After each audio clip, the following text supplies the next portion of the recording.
Live. Going live. What up? Three. Yeah. Good afternoon and welcome to Omnibros Live, where we're talking about Constantine, because he's a comic book, and we talk about comic books here. And I'm Omnidog from Omnidog's Vault. Thank you very much. Hello, hi, how are you? Joined as always by Gabe loves 90s comics and oatmeal. Oh, I love some oatmeal today. I am dying. And I need some food. Also, Comics Guide 101.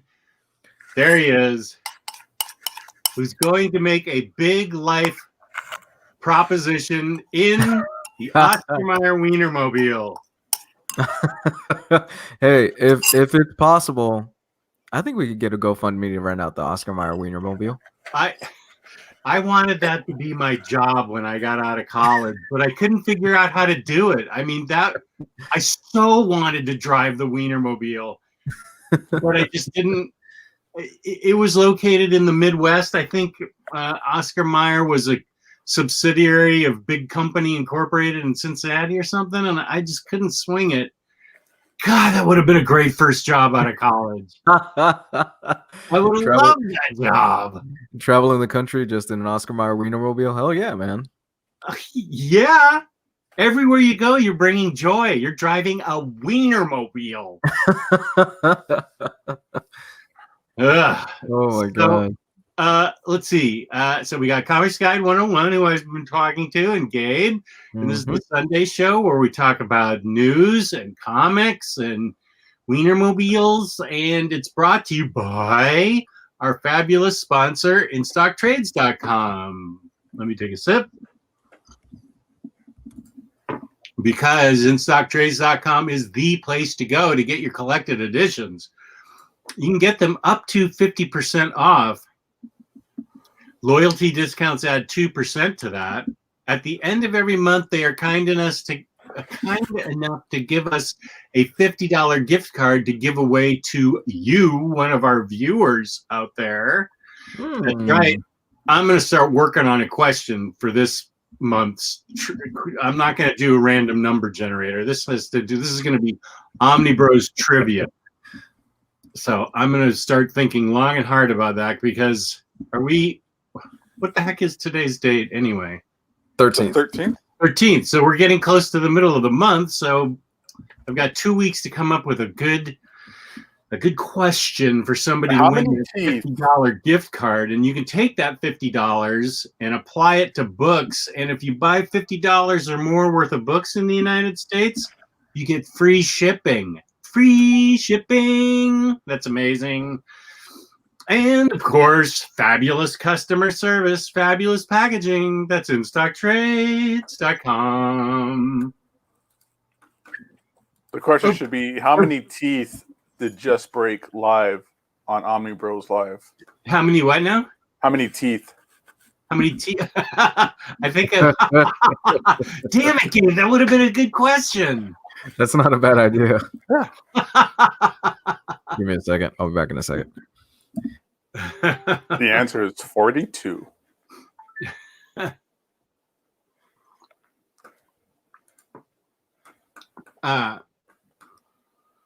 Aiku, that's a good one. How many stimulus check calls did Just do with or without an actual check?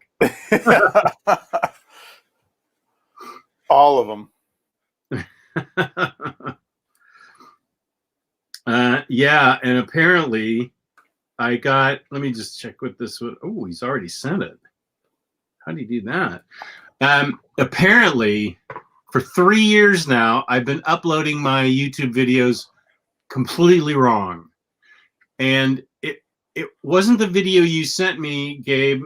It was the video that came right after that. It was with a similar subject, how to get it to 1080p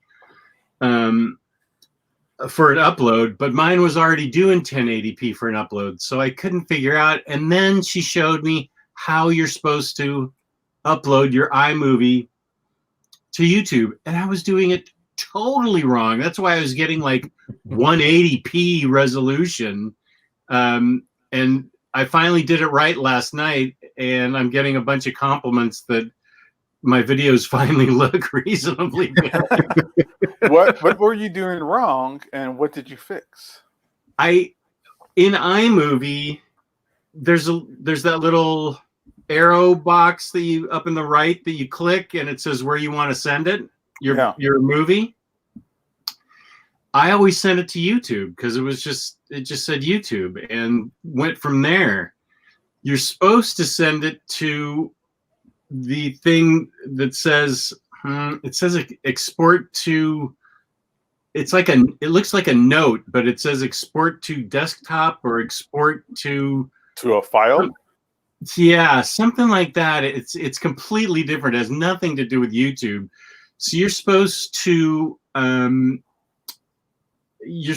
export it onto your desktop. Then there's a button on YouTube on the little camera to import it, and you're supposed to click that button on YouTube to import that file, and that's how you get the high resolution. I know I'm not explaining it correctly, saying the little thingy with the arrow pointer and this and that. That's all I have to go on. Yeah, but for those of us that use it, that makes sense. I mean, that's what I do. I click the little arrow box. I go file. I save it as a file. And then I go to YouTube and upload it. Because I tried doing that where you upload it straight to YouTube and it just wouldn't work. Mine worked, but it would give me at the max maybe 780p and usually 480p. Wow, just went into 2007. I mean, 1080p on us. So it was. I had never. It just always looked like you were supposed to upload it to YouTube from iMovie, and I was like, okay, makes sense. Yeah. So now I know exactly how to upload the link to YouTube finally after 3 years. Yeah, I was doing it for years where it would never go to 1080p, and I would just say, I don't get it. And I watch the video and I go, that's stupid. You have to like trick it.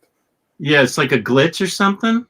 It's a glitch that's been going on forever. Like, you have to put in a 1080p or high resolution photo first, and then that tricks iMovie into making everything you put in there 1080p. And then I drop in my 1080p films or videos that I shoot, and it stays at 1080p. And it's just like, for the longest time, it's always been 720 on my channel.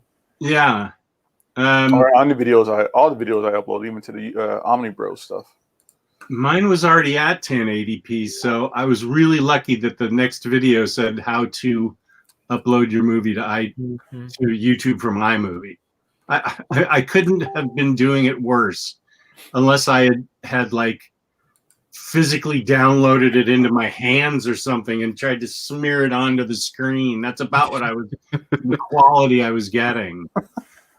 All right, well, everybody, check out Omnidog's Vault on YouTube with his new 1080p high resolution videos. Today's video is why you should read Castle in the Stars. That premiered around 9 a.m.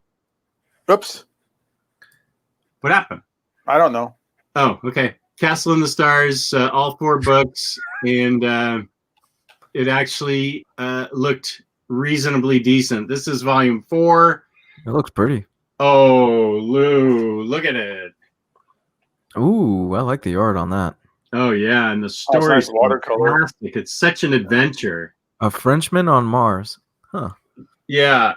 This is the idea is that they it's kind of steampunky where they actually discover space exploration back in 1869. And they travel to the moon, they travel to Mars, and in this book, the moon and Mars both have breathable atmospheres, so you kind of have to go with that. But the story is really great. There's a substance called ether that once you get up into the atmosphere, there's the like ether sphere, and once you capture a bunch of it, it's a huge energy source. It's lighter than air, and not only can it power you to the moon and power you to Mars, but it possibly could be an energy source on Earth instead of coal mining and stuff, which they only allude to a little bit. It's not a political book, at all, except for the fact that the King of Prussia is a big megalomaniacal jerk that has a spy in the King of Bavaria's kingdom, who King of Bavaria is the one that underwrites all these expeditions. And these books only come out once a year. It's September that they come out. These are French books. Alice is good question. He makes a strong point. They know how to work that system then. But there's 4 books that come out once a year in September because it takes that long, to get them translated from French. Mm-hmm. And the artwork is absolutely gorgeous, and the story is exciting and fun. So that's my video this morning that uploaded into 1080p. Look at you reading French comics. Look at that, man. Bavarian, some of my favorite cream. Mm-hmm. Oh man, you're gonna start doing Judge Dredd reviews every week. Those are coming. I've never read a Dredd comic in my life, so. Well, I am going to help you with that. I don't know if any Dredd comics can be as good as that last movie. Oh, that last movie was so good. I see that. Actually, yeah, I have a pretty good week this week because I don't have any homework assignments for any of my channels. Mm-hmm. So I might be able to actually watch Old Guard and Dredd and maybe catch up on Batman, the animated series. Those would be good goals for this week. You got to watch Sex Drive. I like when he first the Moon and Mars have breathable atmosphere, so you just have to go with that. It's okay. Marvel has been pulling that for years now. That's so true. Yeah, that Judge Dredd movie was awesome. The one they had a few years ago. And if you haven't, season 2 of The Boys with Carl Urban, so fucking good. I hear it's great. So much better than season 1. Holy shit, it's so good. And you loved season 1, right? I loved season 1. Yeah. I really love the hell out of it. I'm a couple issues or episodes into it, and I'm not digging it so far. Wow, you didn't care for it. Season 1 or season 2? The Boys season 2 is not doing it. Oh, okay. Season 1 was all right. It took about like 9 episodes for it to get good. Mm-hmm. But I was expecting more of the comic where it's a lot more over the top. It pushes the envelope. Yeah. Exactly. But it's really weak sauce compared to the comic book.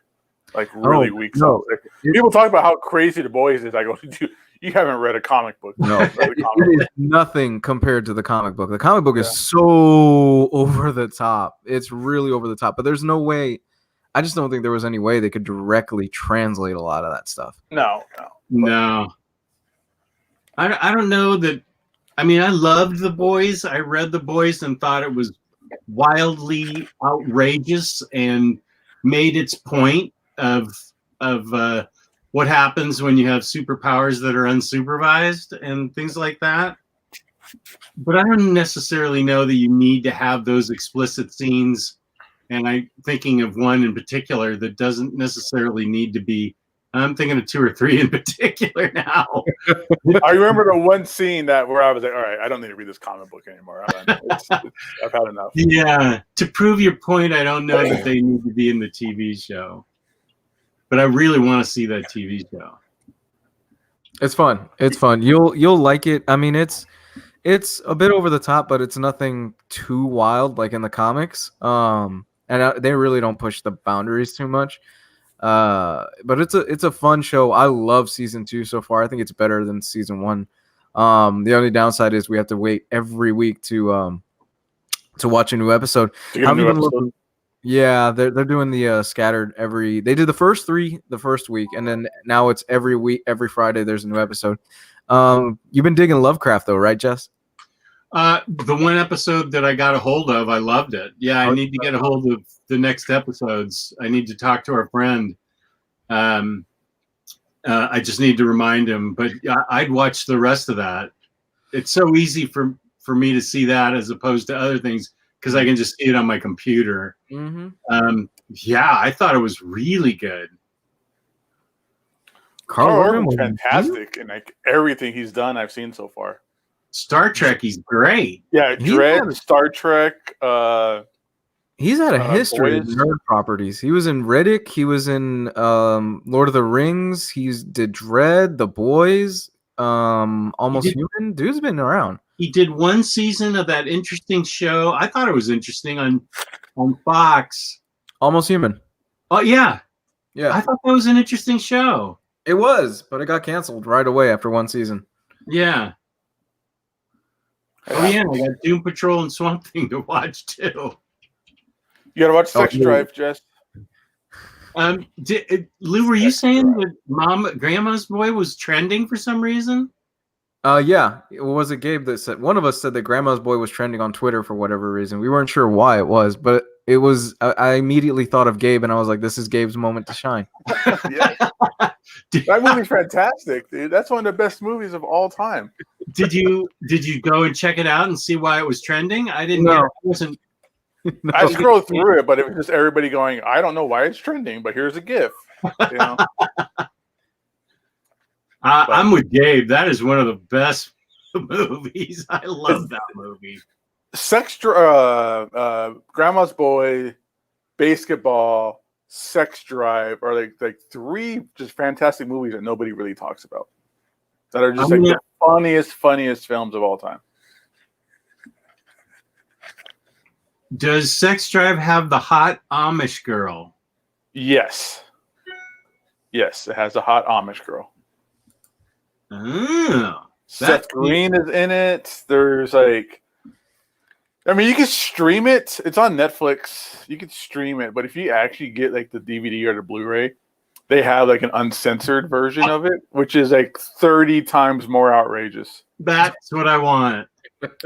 Like 30, no, but you have to, in order for it to make sense, you have to watch the regular version, which is pretty outrageous and exciting and super funny. But then you go back and you watch the unrated version, and you're like, "What is going on here?" Like, there's random black dicks for no reason. I love it. It's so fantastic. It's great. But yeah, so that's your mission if you choose to accept it, is to watch Sex Drive and then Sex Drive, the unrated version. You were 100% right on Grandma's Boy, so I'm not even going to question it. I need to see Sex Drive. So I need to see it on Netflix first and then get the uncensored version? Or you can just get the DVD or the Blu-ray. It has both on it. Oh, okay. Yeah. So I've got like 2 or 3 things to talk about if you guys want to bring it up. I'm going to talk about Constantine and 3 Jokers. Oh, man, I want to talk about 3 Jokers so bad, but Jess hasn't read it. Okay, first things first. Mark Waid is coming back to DC. Saw that. Yeah. For a one-shot or continuous? Continuous, apparently. Hidden in the credits among DC's just-released December 2020 solicitation is a bit of news marking the return of the long-absent creator to the DC universe, which writer Mark Waid, contributing a story to DC's Dark Knight Death Metal, who I don't know anybody that's reading that.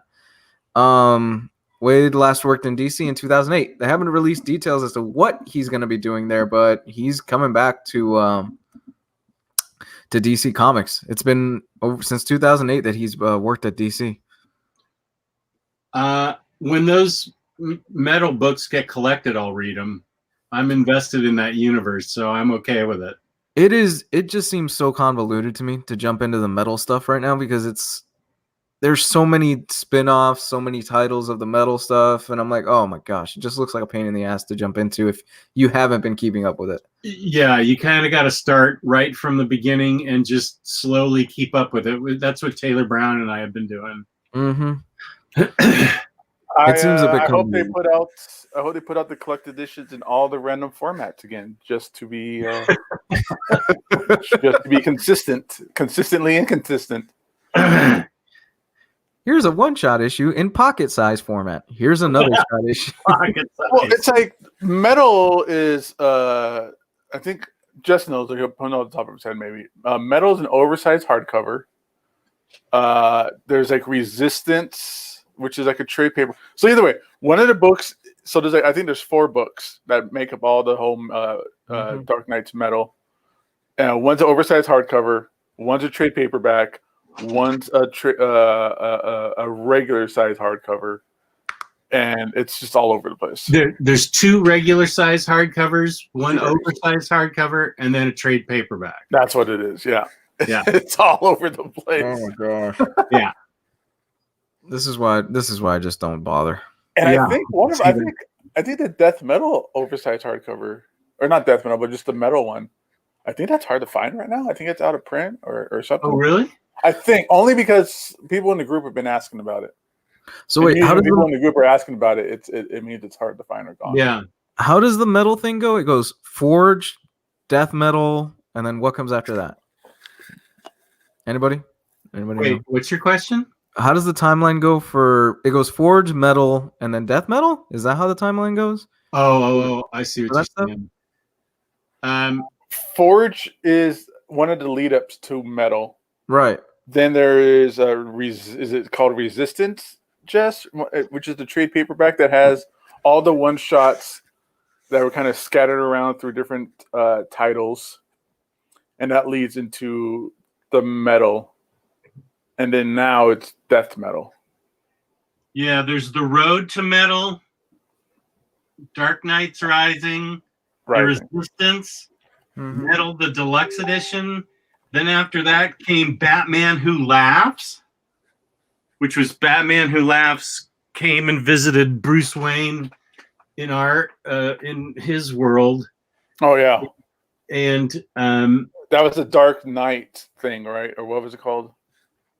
The Man Who Laughs, the Batman Who Laughs. Yeah, there's Man Who Laughs. Wasn't there? What was the miniseries of the Man Who Laughs? And then it had like Batman had like a bunch of like assault rifles and crazy stuff going on. That was one of the Batmen from the Metal universe. Yeah. Okay. That's what the Batman Who Laughs is when they brought in that Batman with all the guns and shit. That's a badass Batman. Yeah. Where he's got a rocket launcher or whatever it is, the grenade launcher. Yeah. And then Wonder Woman got dark witchery powers, and so if you want to follow Justice League Dark, you have to know what's going on in Metal because she's a completely different character in that. Oh my god. but Justice League Dark is such a good title. I can definitely recommend it. But yeah, you would have to understand what's going on in the Metal universe to get that. Is that Grim Knight? Yeah, Grim Knight. Thank you, True Graphics and to Cycle Set. Dark is that's Tom Taylor, right? Is Tom Taylor writing Justice League Dark? No. Okay. I never know. Let's see. Now, where did I put my Justice League? I thought Tom Taylor was doing Injustice and Injustice. No, he's doing that DC. He's doing the Deceased. Deceased, yeah. Yeah. I'm just gonna read Flash. Ram V on Justice League Dark. I'm just gonna fucking read Flash. I'll be good. I'll be okay. So Hooniverse reviews says Dark Knights or Dark Days Road to Metal, Dark Knights Metal, Dark Knights Metal Resistance, Batman Who Laughs, Dark Knights Rising, Death Metal. Jesus Christ, this feels like homework. Yeah, and there's so many new characters that you kind of actually do need to be concentrating when you're reading it. Okay. All right, cool. That'd make a badass omnibus if they put that all together in the right mapping. Yeah. Instead of like these random ass formats and stuff that you got to kind of. I'd love that. The metal bus. Yeah, that'd be dope.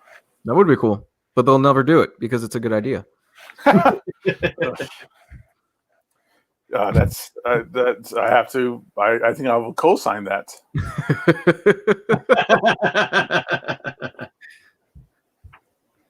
Because that would actually make them money, and they're kind of allergic to money at this point.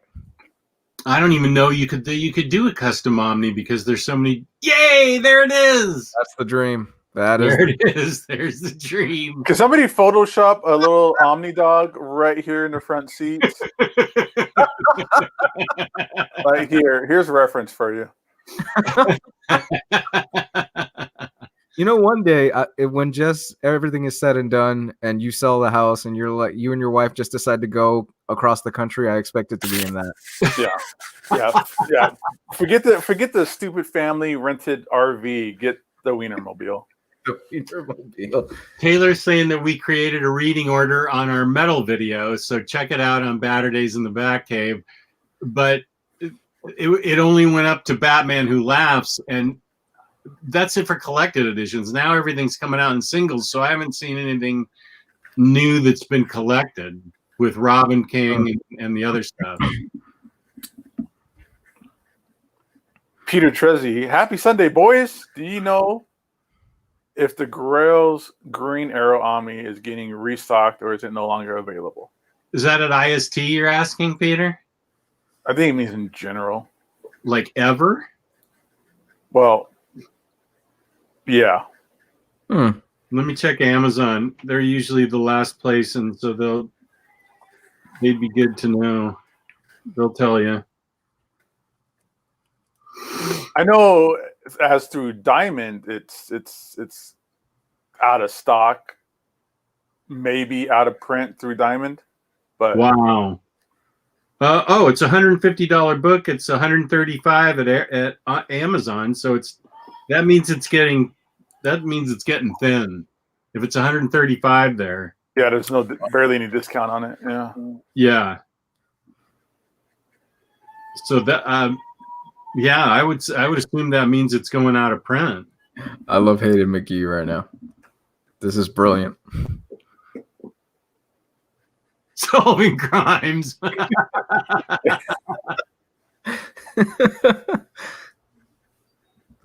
You can just get that Wienermobile and just do kind of like an Antiques Roadshow kind of thing, where you just stop by different comic book shops and Oh, that'd be so good. Yeah. Or go digging through like guys' like old barns for comic books, and you're like, oh, hey, look, it's 6 Action Comics #1s in here. Nice. I'll give you $1. Have you ever seen those shows? The ones where they buy out those storage units, Storage Wars and stuff like that? Yeah. You know that stuff is mostly planted, right? Oh, it is? Yeah, a lot of that stuff is planted. Because I saw one recently. Oh, this was Comic Book Men years ago, where they they got the rights to go into a storage unit, and it was full of long boxes, and in the long boxes was like sheet music and detective novels from the 30s and stuff. So they totally got jammed up about it. Yeah. But so I thought those shows, okay, I'm stupid. I thought those shows were real. No. It's all set up. It's the same as like with Pawn Stars. You have to just to keep it interesting week after week. Yeah. Okay. Yeah. Otherwise, well, we found another stash of 1970s porn magazines. Yeah. Or hey, look, we found another storage unit full of old clothes. Yeah. That's usually how that stuff is. Ah, okay. I know people who do that for a living, because they will find comics and they would bring them into the store and try and sell it to us. They never, once or twice somebody came in with good stuff, but it's usually just garbage comic books. I go, what else do you guys find? Like, what do you do with this stuff? And they're like, it's usually like tools and like old clothes and old furniture, and we just sell it at the swap meet. So it's not as romantic and amazing as it is on the show. It sounds like a horrible way to make money. No, it's terrible. It is horrible. It used to be, from what I've heard, it used to be a lot better. And people would legit make a living out of it, but TV shows kind of made it horrible for those people because a lot of people started jumping into that and started doing that, and now it's just been a nightmare for those guys that used to do it. Oh, okay. Comic Classic asks, who is the best Batman artist? Jim Lee.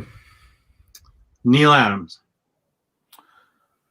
After reading 3 Jokers, Jason Fabok. Wow. Damn, he's so good. That guy is he Brian sucked Bolland. the life out of Brian Bolland or something. He's amazing. This book is out of control. Is that fantastic. one issue of a 3-issue series? Yes, Correct. There's just one out so far. and they're oversized. They're longer than normal issues. Yeah, they're Black Label. They're square bound. Oh, they're really thick.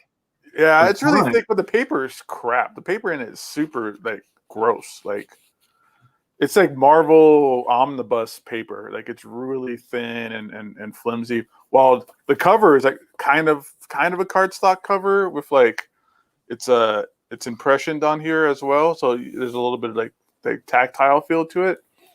But they're trying to make it like it's going to be like the next like Watchmen or the next Killing Joke. But man, the art, I'm gonna find a page here that's not like a big spoiler or something. But yeah, this is a good one. Yeah, no, it's we can't even really talk about it too much without spoiling it. I love the ending of it, and we were talking about it behind the scenes. The ending is nuts, dude. I love the fact they gave Jason Todd his balls back. I was like, thank you. Like, look at that shark. Finally, somebody did it.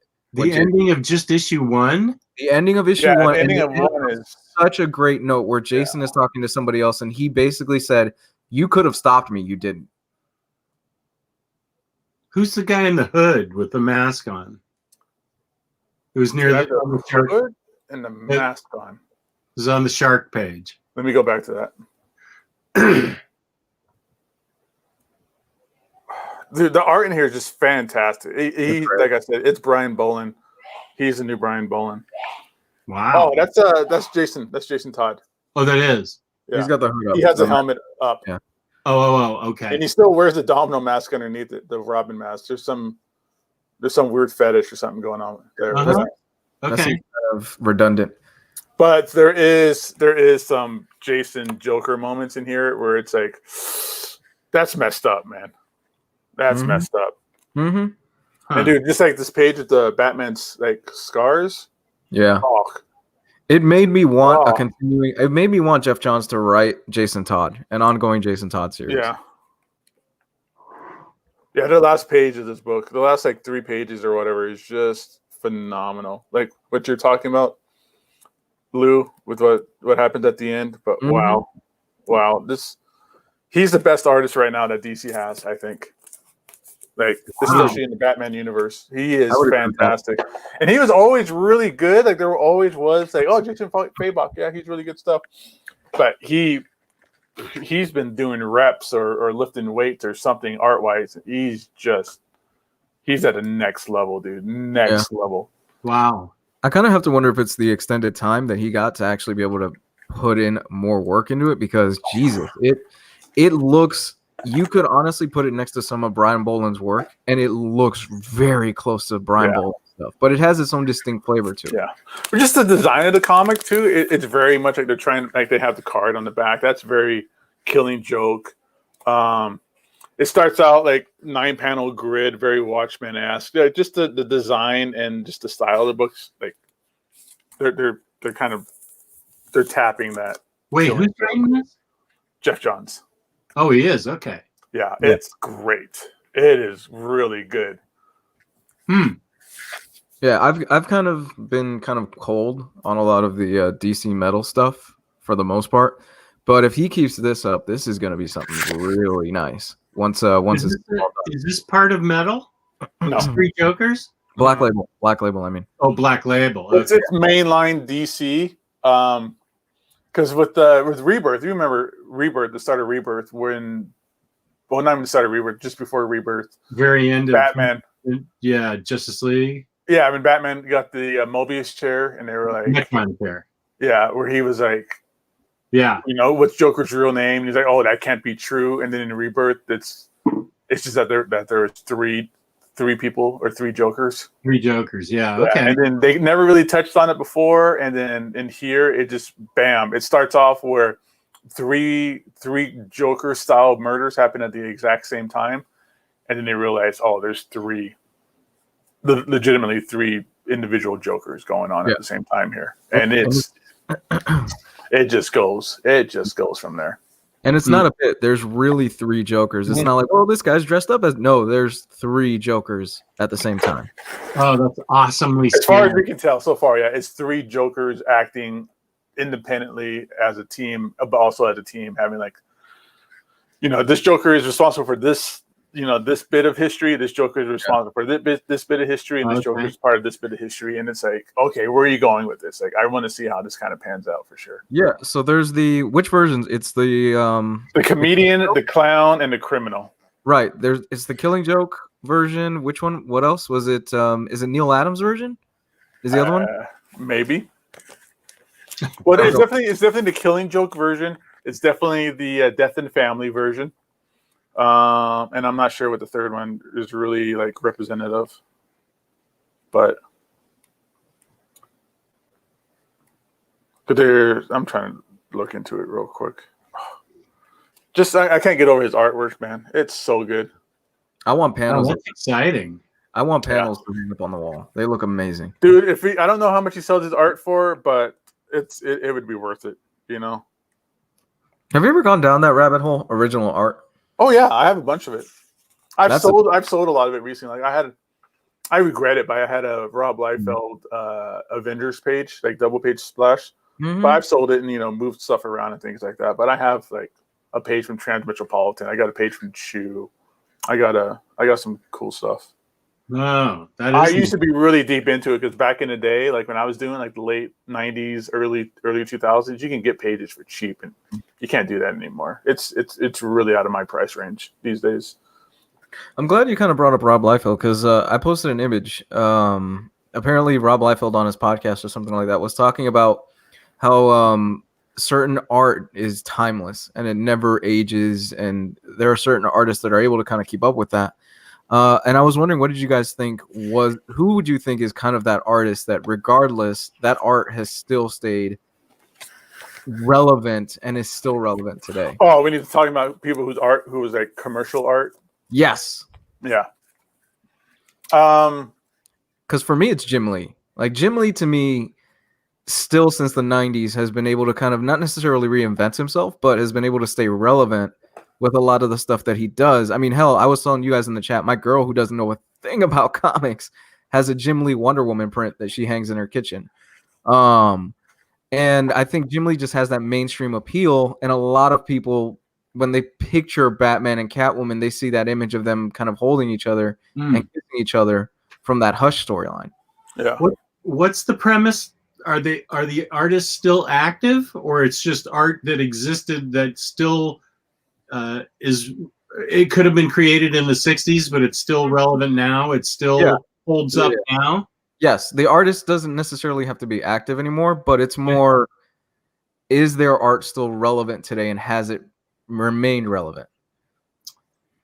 I know I've already said Neil Adams, but unretouched, unrecolored Neil Adams from the late 60s, early 70s, I think translates and holds up really well these days, nowadays, because it was so far ahead of its time then. I think it fits in perfectly now. That's just the first artist I could think of. That Alex Ross. Yeah, Joe Goose said Alex Ross. That's for sure. NFL dude took one of my answers, which is Jose Luis Garcia Lopez. Yeah, definitely. I don't agree with John Byrne, but we can agree to disagree on that.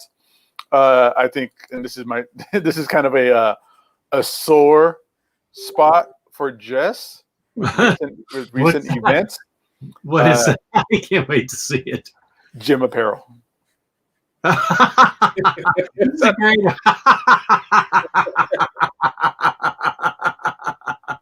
He is a great artist, and I do think that he is timeless. Yeah, I think his stuff holds up well from the Spectre. I think it still looks good.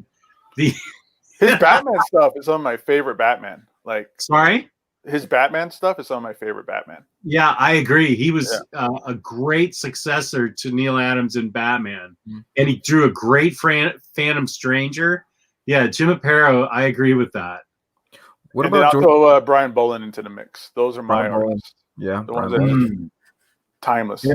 I mean, look at it. Like, look at with Fabok. He's doing Brian Bolin, and it's just like it's timeless. It still holds up. I mean, it seems like people were saying John Byrne, and my disagreement with John Byrne is very. I don't think he's timeless. I think he's very time centric, with it being the 80s, 70s, and 80s. Because even still today, he draws women's hair like it's the 80s and it's the 70s. So yeah, I think it's stuff like that, like the clothes and the hairstyle and stuff like that it keeps him pigeonholed to me in those time frames. So I kind of look at John Byrne's art and I immediately think 80s or 90s. So I think you're right. There's the association with it during that time period, I think. Yeah. Somebody took mine, George Perez. Because when I think Wonder Woman, I think two artists. I think George Perez and I think Darwin Cook for me. Oh yeah. Jessica Ashcraft. Good for you to say Carmine Infantino. He has a brilliant way about him. His stuff was the most kinetic, dynamic stuff you could get back in the 60s, late 50s, and the 60s.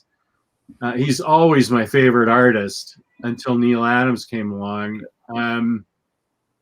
Suki is saying John Buscema. I don't know how well it would it translates to now is my only question. Suki says Steve Dillon. I don't know about Dillon, to be honest with you. I love Preacher, don't get me wrong, and I love some of Steve Dillon stuff, but I don't know. People were saying John Buscema. I agree with, because John Buscema was the house style for Marvel for decades.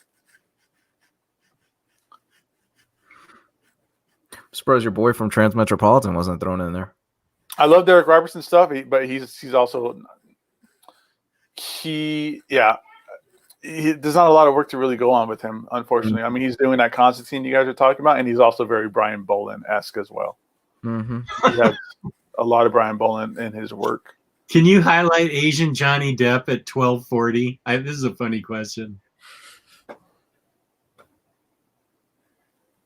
Let me... Boom.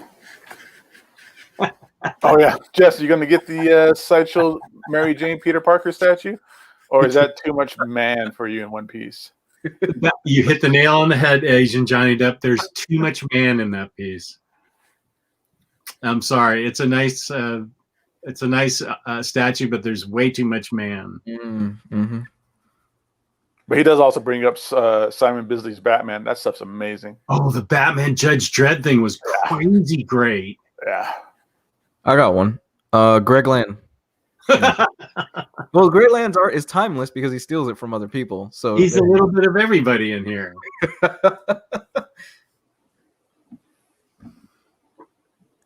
Oh, poor Greg Land.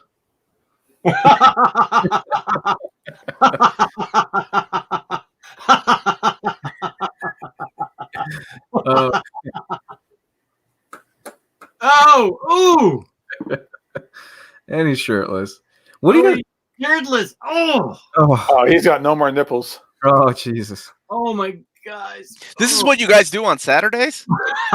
This is a Sunday, untimely Omar. Sundays, man. Omar. I am late. How's it going, brothers? Hey, Omar. Up, dude. Man, good to see you. What's up, buddy? Not a lot. I didn't have anything going on. I was cleaning up my basement, and I'm like, hey, these guys are on right now, and I never really get to do any shows with Luis anymore. So I figured I'd jump on really quick. Man, there's a lot of brown people on this episode. Omar, everyone, from Near Mint Condition. Thank you. So I hope everybody's having a good weekend. That guy. Yes. That's even the color I'm wearing today. Cool.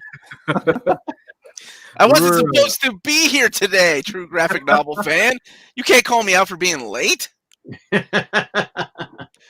What's up, Asian Johnny Depp? How's it going? Hope everybody. I'm not stealing anybody's thunder. Y'all keep doing what you're doing. I just came. No, we're talking timeless art, timeless artists. Yeah, we're talking about which artist is relevant still today. Michelangelo. Michelangelo. That's a good one. Yeah.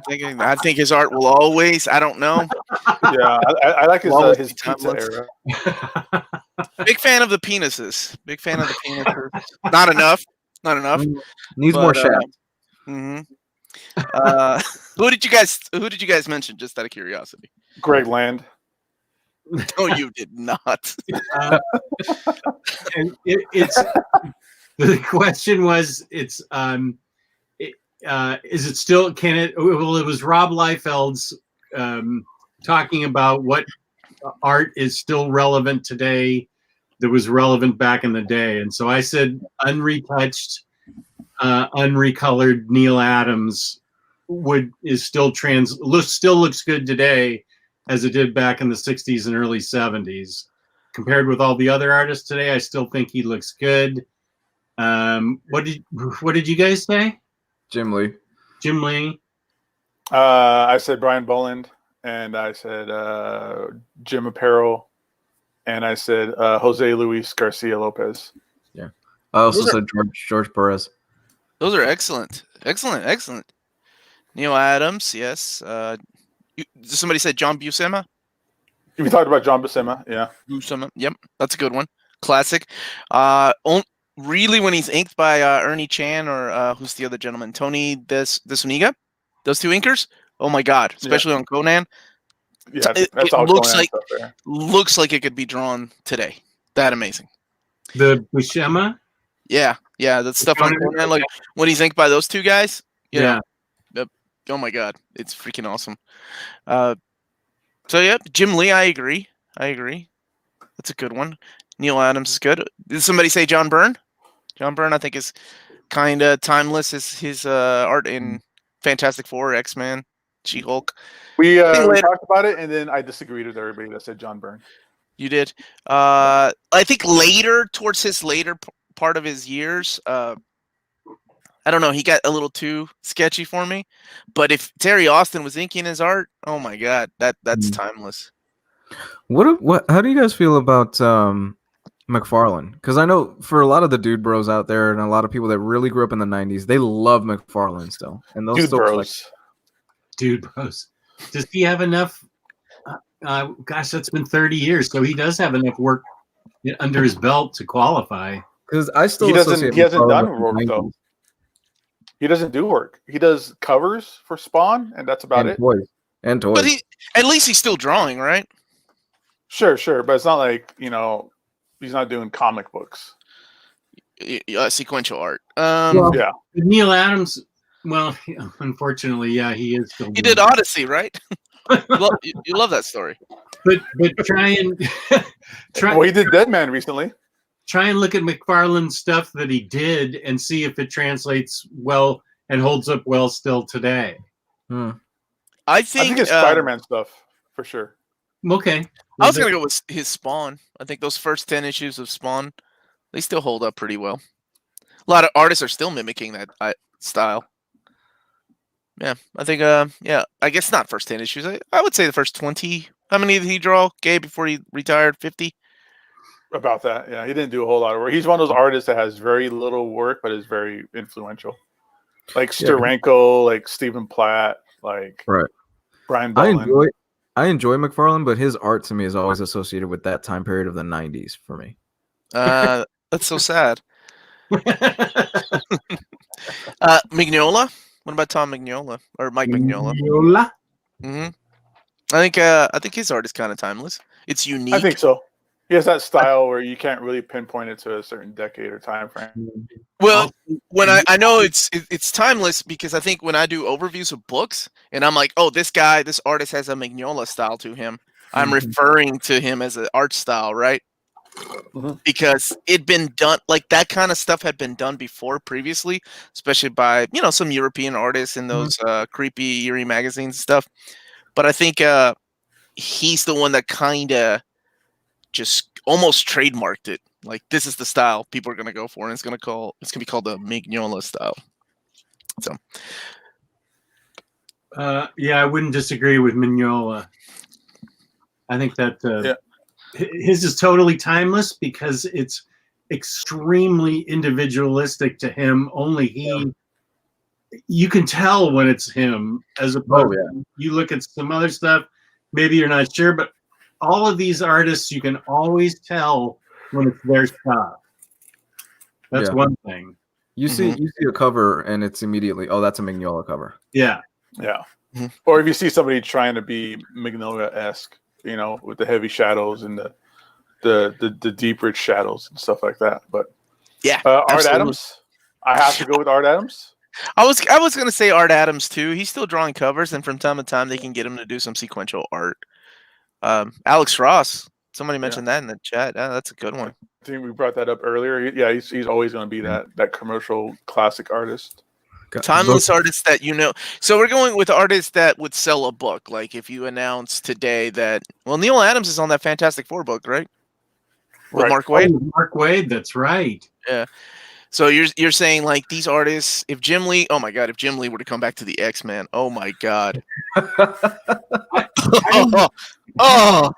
think what we mean is artists whose art from before would look like it was good today. That would look like it would still be relevant 10 years, 15 years down the road. Bernie Wrightson. Did you also say Bernie Wrightson? Yeah. It's classic. Jim Lee comes back to write the X-Men with Donny Cates. There you go, Omar. I could get down with that, but even better, Chris Claremont. Oh my God. Does Claremont still have it though? He hasn't written Hey, he gets a pass, okay? He gets a pass. He gets a pass. I don't know, man. How about we get John Byrne to write the X-Men again with Jim Lee? I don't know. From that era. I got a Chinaman to work with me on this comic. Well, they worked on you are channeling John Byrne. That 90s X-Men. That 90s X-Men was John Byrne and Jim Lee for the most part. Scott Lobdell did the dialogue. Yeah. Byrne was plotting it. Byrne was a good co-plotter, but then again, so was Jim Lee. I really like Jim Lee as a co-plotter on X-Men. Alan Davis. I think Alan Davis is kind of classic and timeless too.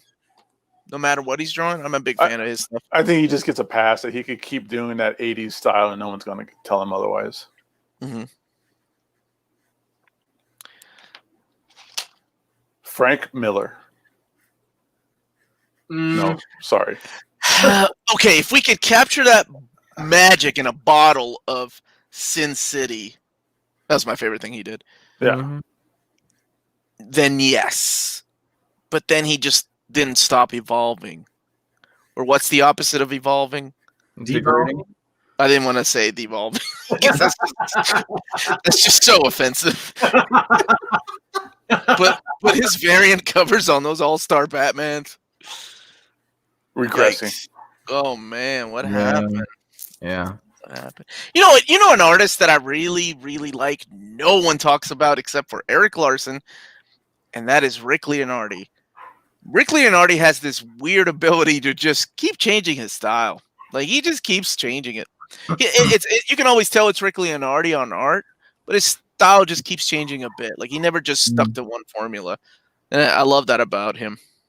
I wouldn't really say he's a timeless artist though, but that's an artist that doesn't get a lot of love. What could I find him in? I'm not familiar with his work. All you gotta do is buy that Cloak and Dagger Omnibus. Find nothing but his artwork. He is the fill-in issue guy for Marvel in the 80s. Yeah, he was Silvestri doing X-Men for the longest time. So any omnibus you have from Marvel in the 80s, more than likely it would have Rick Leonardi. Like seriously, what was the big series that he did was Spider-Man 2099. That was Peter David and Rick Leonardi. So I want that omnibus. Just I just got the first two of that. Okay, yeah, that's got Rick Leonardi's artwork. All right, let me see it. So, Felix, I love. It's the reason to own the Cloak and Dagger Omnibus, pretty much. And his stuff is inked by Terry Austin. And then you have Arthur Adams doing some of the penciling in there too. It's good stuff, man. Just break the seal on that. No, they're paperback. Speaking of breaking the seal. Kirby, but the thing is, I love Kirby, and without Kirby, we wouldn't have what we have. But Kirby's very much that time period, I think. He revolutionized a lot of the art stuff. Oh, he totally did. Right? But he totally did. But if you were to show Kirby's art to some mainstream schmuck who's never read a comic in his day, and then you showed them like Todd McFarlane or Jim Lee or some of the other guys that we've said on here, they would probably be more inclined for the other stuff. I think honestly, okay, I will say I agree with that. But I also think it depends on the age too. Like I when I was a kid growing up, I was like Kirby, whatever. Yeah. I've got Jim Lee and masters like Rob Liefeld and Dan Panosian and Dan Fraga and Marat Michaels. I don't need no damn Jack Kirby. It wasn't until I got older that I learned to appreciate just the way that he laid out his panels. Sequential art, is a lot different than drawing a cover, right? Jeez. Yeah. Most people, and nowadays we have a lot of cover artists, but most of those cover artists really weren't that great at doing sequential art, Mm-hmm. in my opinion. But I'm surprised Gabe didn't say Kirby, honestly. And that's one of the things that you hear when people bring their portfolios over to get looked at by people that work at the big two. It's like, oh, great, you could do a cover. Can you do sequential art? Can you do a panel to panel movement? Can you make it flow to the next page? Mm-hmm.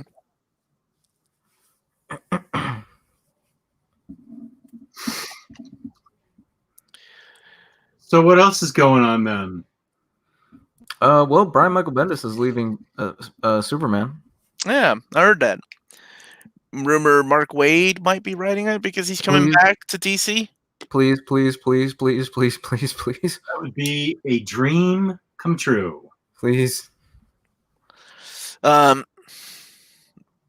don't think he ever got to write Superman, with the exception of the limited series. But I don't think he ever got to write ongoing Superman, right? He did Kingdom Come, and he did the what is that called with Lionel Francis Yu? Birthright. He did Birthright, but he never did, ongoing Superman. Tim Sale. I think Jess would disagree with you.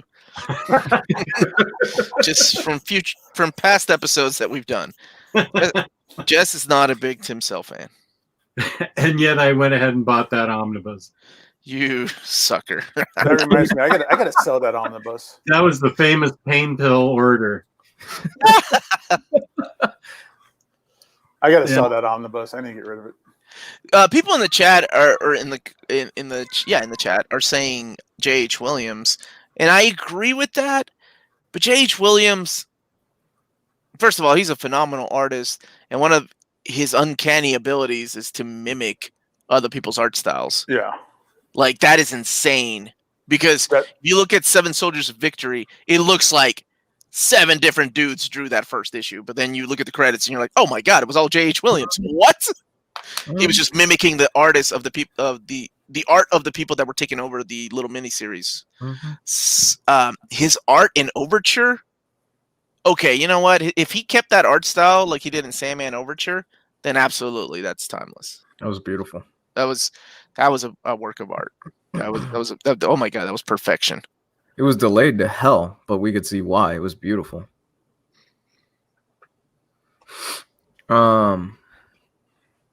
So someone in the chat I should have said this earlier, but yeah, Dan Jurgens' Superman, I think is timeless. Wait, didn't Bendis age up Superman's son? Isn't that? Yeah, he's like a teenager now or something. We want to bring him back down. He's part of Young Justice, but that's also part of the what is it called? The Wild Animals. Hell, I can't keep up with that. Young Animal line. Young Animal line. That's it. You come in and de-age him back to where he's. I don't care how Mark Waid does it. Just de-age him. Bring him back. Oh man, just wake him up. Superman was like, man, that was a bad dream. That was a shitty dream. What a crappy retcon, but I don't care.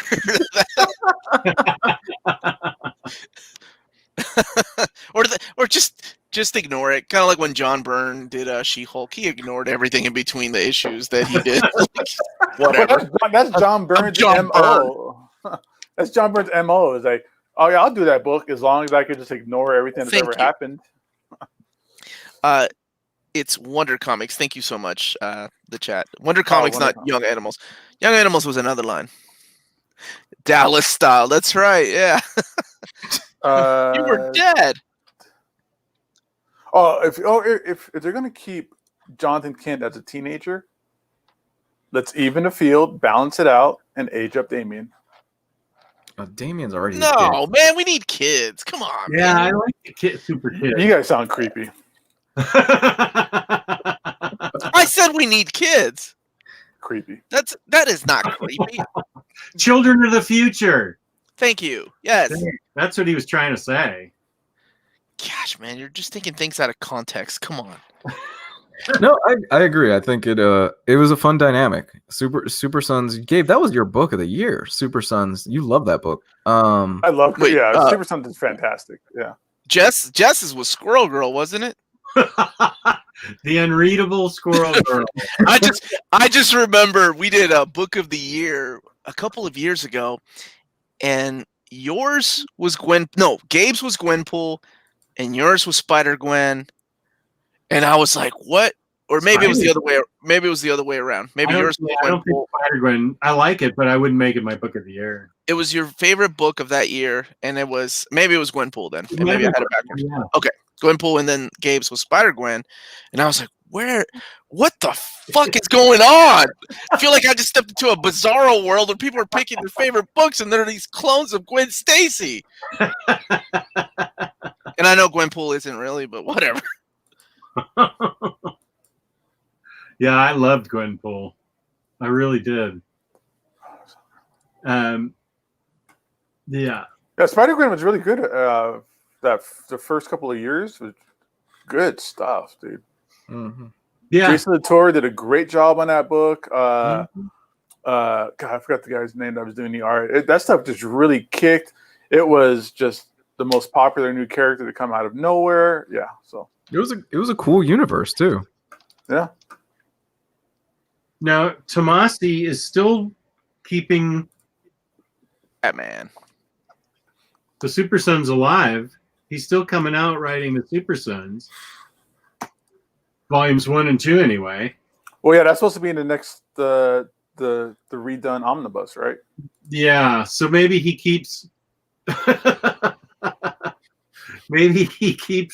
writing Super Sons no matter what happens in Superman in action. I'd be good with that. If that was the case, I would keep going with that book. Yeah, you could at least read Adventures of Super Sons. Yeah. Keep that like as an all ages kind of line. I'm in. Yeah. I kind of have to wonder if Bendis went to his editor and went, "You know, what would be great if we age up his son to a teenager." Oh, I'm sure that's what happened. And his editor went, "Okay, sure. Let's take away the one thing that was really charming about the character, that he was young and naive and got into a bunch of trouble accidentally, and make him a teenager." But he was still like wholesome and had like that perspective of being Superman's son, you know? Yeah. I still have to read those. I just got done with my Superman read through of everything up to that. Hey Phil, hit me up on Instagram and we'll talk about it. Where did you read that? Excuse me. What did you read? Taylor Brown and I did a Superman read through for Batter Days in the Batcave. We read Action Comics Deluxe 1 through 3. Oh, okay. That's what I was wondering. Where did you start? Yeah, Superman Deluxe 1 through 4, Superman Reborn, Lois and Clark, and Final Days of Superman. Mm-hmm. Got okay. So you started towards the tail end of New 52. Yeah. Okay, I didn't know if you started with like Action Comics #1 and then you read all your Golden Age. I'm like, damn, that is some dedication, and that was no time at all. There's no force on earth that could get Taylor Brown to read any of that Golden Age stuff. No, you mean when Superman got different powers every other issue? Yeah, he used to be able to mold his face into different, make himself look like somebody else, or throw his voice. Wait, hold on, really? Yeah. That lasted a couple of issues. Wow. Super ventriloquism, yeah. Did they ever do the super kiss from the Superman movie where he kissed Lois and she forgot all about him? You remember that? Was that in the comics? Because I never really got far in the Golden Age stuff because that was not for me. Oh, it was like a Men in Black kiss.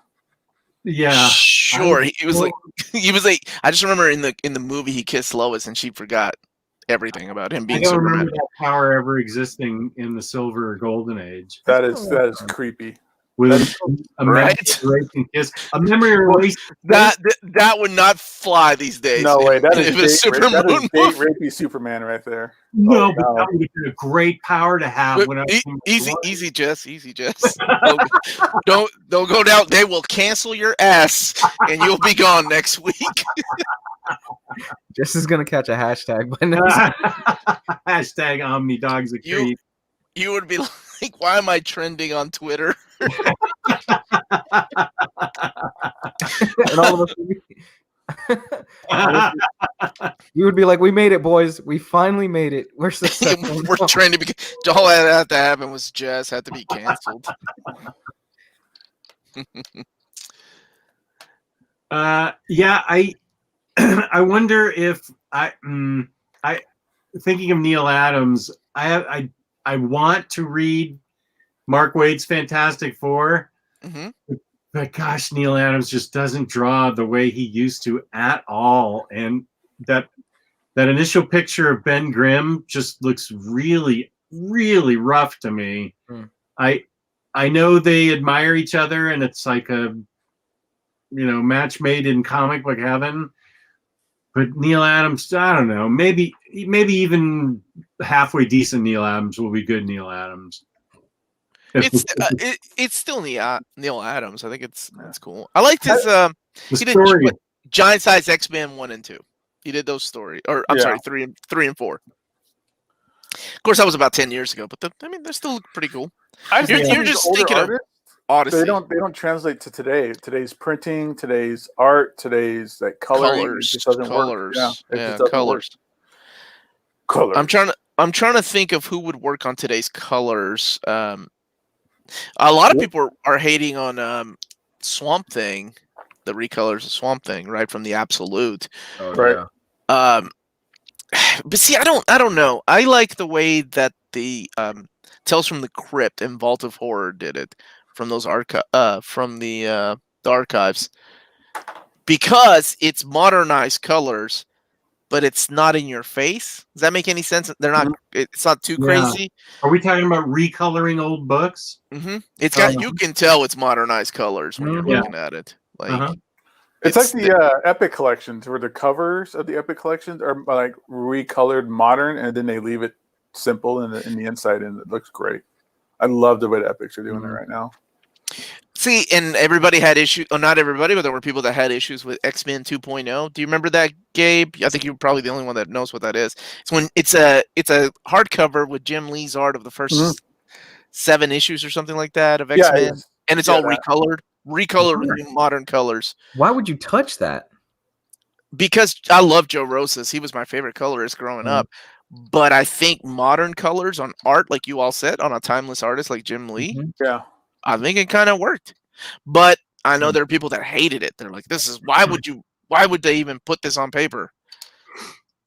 Simonson's Thor Omnibus, that was a good job. I think they recolored. Oh yeah, that's the way they did the archives. That's what I meant. Like it's kind of toned down. It's not crazy. Have you guys read Cruel Summer at all yet?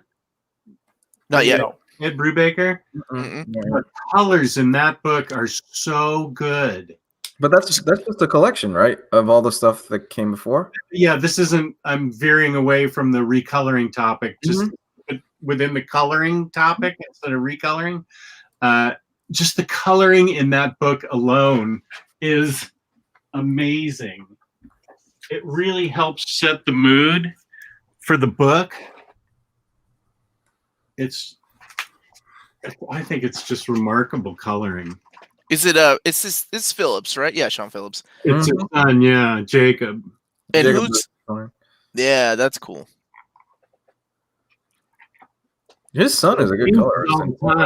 His son is a solid colorist in his own right. He's very good. He really is. I agree. Because it changes all the time. There's no one pattern to it. It evokes a different mood with each color change.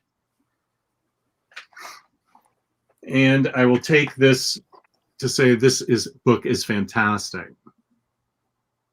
Now this is one that does look nice. This is the recent one that is not going to be collected in the deluxe hardcovers because it is itself a deluxe hardcover, right?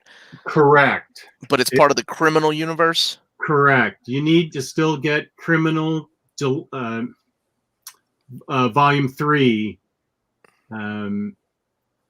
This is not in Volume 3. This plus Volume 3 is the whole Criminal universe of the past few years. You gotta get Volume 3 and then hot glue that book to it. Right. We'll do a custom bound book of Jess's book. We'll use Jess's copy to try it out. Oh, sure. That'll work. We'll give you a pretty cover by Tim Sell. Yeah, I just noticed your shirt. Oh man, I love it. Yeah, last week you got screwed, man. 38. What was it? 38 bells for a turnip? No, that's what they quoted me. But my daughter went online and got me like 500 bells per turnip. Your daughter is just straight hustling all of that stuff, man. Good for her. I don't even know what any of that stuff means. I just see that one person's giving you 39, and your daughter goes, no. Yeah, we don't get up in the morning for anything less than 500. Who's she haggling with? She's his broker. She's his bell broker at this point. She really is.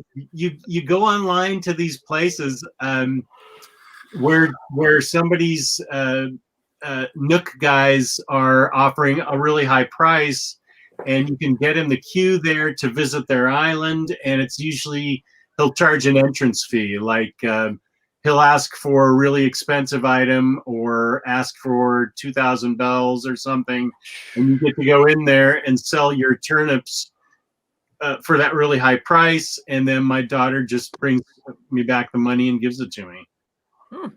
And she can wait online while she's working because all she does is just watches where she is in the queue and jumps in, makes the transaction, and then keeps working.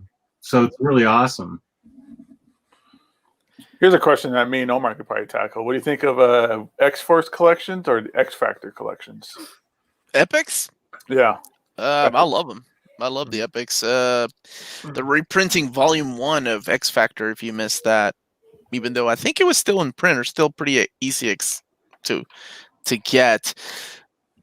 I am looking forward to the John Francis Moore years of X-Force because that stuff has never been collected. Mm-hmm. And X Factor, they've already had one printing post Peter David's run. That stuff has never been collected either. The stuff from the Howard Mackey years should be coming up. J.M. DeMatteis stuff has already been printed, like all leading up to 100. Yeah, those are both I really like it. I would. X-Force is great, but I have the Omnibus. I still got the Epics too because I just love the Epics so much. But X Factor, like same thing with Omar saying, that they started collecting the Peter David run, and I was in. Those are the ones that I really fell in love with that Peter David run, and then everything going after it too.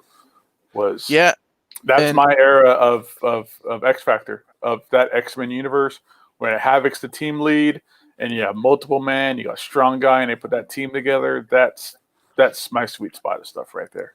And the first few issues, like the first 8 issues, have never been collected.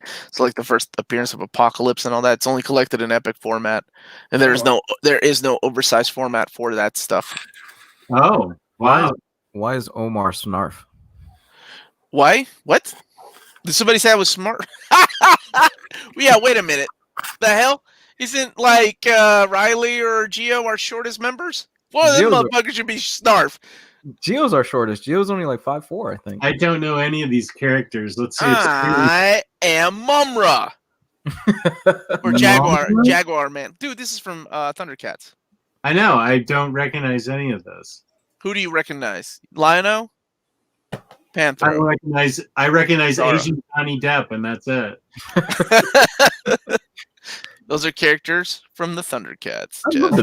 Panther was awesome. Yeah. Jaga, Lion-O's dad. Okay. I don't know if that's what that means. Wait, when you think about it, the Thundercats are kind of the dicks in that show because Mumra was just chilling at the time. I don't know if he was just chilling. Poor old man Mumra. What was the concept? And then the Thundercats came and they're like, "Oh, we're gonna correct this planet," and it's like, no, everything was kind of fine. Everybody was doing their own thing. So Thundercats were a group of heroes that went in and corrected evil guys' stuff. Yeah. If you want to look at it that way, yeah. Evil guys stuff. That's what they did. My brain's not working that well this morning. That's all right, man. Or anymore. I got my X Factor epics real quick because just like what Omar was saying, this is the volume 1, and those first few issues were never really collected before. And but here's those another are thing really too. Issues, right? Yeah, well, yeah, it's the first appearance it's the return of the original X-Men team, which was like the big grab for that back in the day. Then you got Bob Layton in here. I don't know why I turned off my camera. Sorry. You got Bob Layton stuff in here. You got some John Byrne fun stuff going on. But like I was saying, is they modernized the cover, like the coloring of the cover. But then the inside art is just, old school original coloring. Oh yeah, that looks good. Just kind of just retouched and That doesn't perfected. look Yeah, that's great. Silvestri did a couple of issues in there. Now, go look at the first appearance of Apocalypse and look how different he is in that. Like look at issues 5 and actually look at issue 6. Look at the end of issue 6 where you he just showed up on the couch. The end of issue 6 and then yeah, man, he turns his like arms into wings. He's so ridiculous. Like that character of Apocalypse was so different than the character he became. It was so goofy. We're doing a lot of drugs back then. He was like a businessman that was just like a mongrel, like trying to take over. He was in like a trench coat and stuff and a hat, just walking around. Well, that's how he collected his 4 horsemen. He pulled a Ninja Turtle trick and went into hiding. Deep Throat Apocalypse? Is that what this is? What are you talking about? What? Fuck Apocalypse, man! When he first I know. I want to see this. He's in a trench coat and a fedora. I gotta see that. Well, there's his first like shadow appearance. Okay. Yeah. So that was like behind a desk. He's like chilling behind his desk. I didn't know he was a leather daddy. Look at that. He's a gimp. Oh wow. I don't know if he's a gimp, Chess. Oh, don't try and point out things. I'm gonna cancel you before the show's over. That's the whole reason I joined today. We're tricking you. You're not supposed to be here. Yeah, well, here's his first main appearance stuff here. He looks fairly normal, but yeah, later on, like he'll turn his arms into wings, like plane wings, and fly away from the X Factor group. And you're like, who is this guy? This is the guy that turns into Apocalypse, like the big Apocalypse guy. Yeah, but anyway, this stuff never been collected in oversized format. It's just, what is this? The first 9 issues, I think. Yeah, X Factor 1 through 9 is what's in here. But it's all the Avengers stuff too, some of the Fantastic Four stuff as well. But then you get the Peter David stuff, which is just, this is my sweet spot. This is my honey hole right here for sure. Especially with the Doc Samson issue when he's their therapist. Yeah, 87. That's a classic. Did you ever read the sequel to that in his second run? Yeah, I remember that. And the cover's even by Quesada, and it's really cool because it's like it's a shot of Samson, and the X Factor team is facing him. So that was cool. Quesada back here was awesome as well. Wow. God, was he a great artist. Let me kind of zoom this up a little bit. Yeah, look at that cover. Look at that first page. That's good stuff. Oh my God. Yeah. That's when you knew like something special was going to happen to this Quesada kid. He had a podcast out. He did like a few weeks ago or something like that. He's interviewed a few guys already. He had McFarlane on. He had Donnie Cates on. It was a Marvel thing, right? Like Marvel thing. That was cool.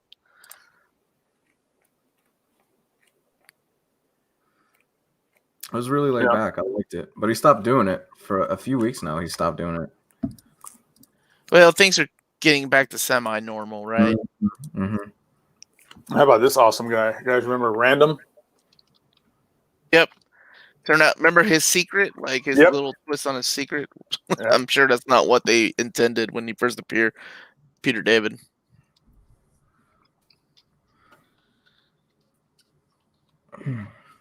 Mm-hmm. You never know. Oh, hey, thanks, man.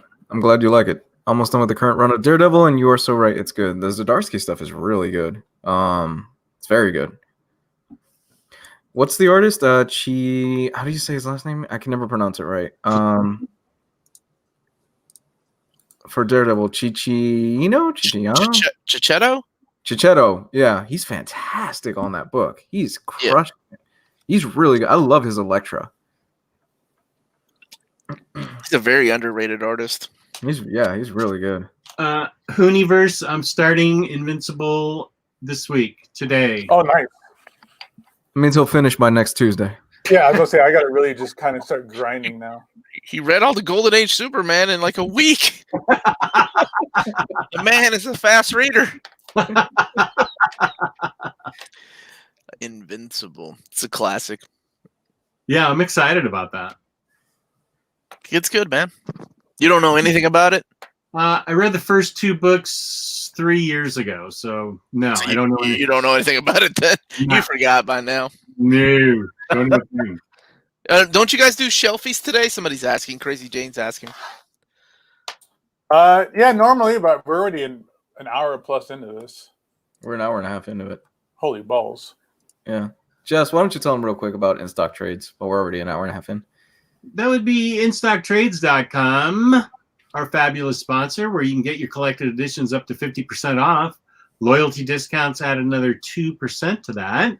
InStock Trades is kind enough to give us a gift card worth $50 to give away to viewers like you at the end of every month. And I'm going to come up with the group's help. I'm going to ask for help. An Omnibros trivia question. You have to know the answer to the trivia question to get into the contest instead of some random number generator. And if you win $50 and you order $50 or more worth of books, you get free shipping in the United States. Actually, everybody gets free shipping, not just the winner of the gift card, but over $50 gets you free shipping in the United States. And the fabulous customer service there, fabulous packaging, unbelievable. That's InStockTrades.com. Yeah. Your boys play today? Your team plays today, Jess? Oh, they're not gonna be very good this year. They're playing the Cowboys tonight, and my daughter's coming over, and she said, "I'm only staying till halftime." She's not even giving it a chance. I don't blame her. I'm surprised we're having a season. I totally am surprised at that. I don't know how they're gonna do it, but they're gonna do it. Mm-hmm. I see the kids like are back here practicing like football and all that. I wonder the same thing. I'm like, wait a minute, how are we following any guidelines? Like, this is crazy. I think that's a big argument for letting the schools open back up. They're like, well, if the kids can have sports and it's a contact sport like football, then they can open the schools back up. No, they shouldn't. Yeah, but then the schools open back up and they get like 150 cases of COVID, and then they have to close them back up, don't they? Yeah, we've had a lot of schools in our county already going, yeah, we're closing down because we've got like 10 people that are sick. Yeah. Well, yeah, absolutely. But I guess the school doesn't matter. It's the sports that makes them the money, right? Oh yeah, college. Yeah, oh, yeah. It's profits over people. We know that. Who is your people, Hayden? My people are working on a GIF of only things. Who is your people? Like your mom? You got your mom working on that GIF?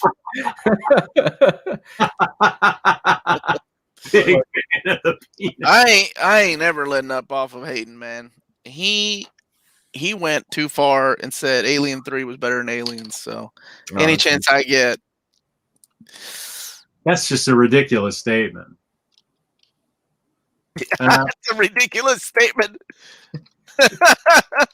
Psycho 7 has a good question about Secret Empire. I don't know the answer to this. You sure can. Yeah. You can read it by itself. You don't need to read Nick Spencer's Cap Run. You can read that by itself.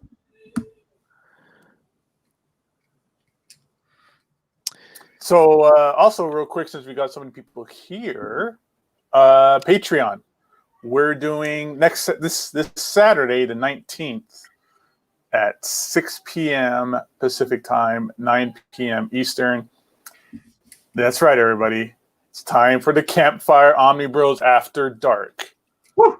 Campfire Omnibros After Dark this Saturday, the 19th. Omnibros After Dark, 6 p.m., 9 p.m. Eastern. It's going down, son, for our $5 Patreon people. It's going to be on Zoom. It's going to be on Zoom this time. So the first 2 times we did this, we got packed out immediately. Zoom will make it where we don't have to, nobody's going to have to miss out on all the fun and excitement. So bring your hauls. Take a look at hauls for everybody who's going to come join us. Talk to us about your hauls and your comics, and we'll see what else comes up in the discussion. So, really quick, I need to make a correction in the chat. Mr. Awesome, can you highlight Mr. Awesome? Says the guy who likes Year 2. So, a small little correction here. I don't like it. I love Year 2. So let's get that shit right, okay? I'm going to get called out on Batman Year 2. You make sure Omar says he loves Batman Year 2. Yeah, that's like saying I don't fuck pigs. I make love to them. No, that's nothing like that. Like at all. Because I do neither, just to clarify. That'll be a pull quote. That'll be on the next collection of Year 2. This is how rumors get started, man. I fucking love Year 2. That'll be what's written on the back. Near mint condition. Holy shit, that's my one blurb in the whole comic books industry. I'd be happy with that. Not on Uncanny X-Men. It's on Batman Year 2.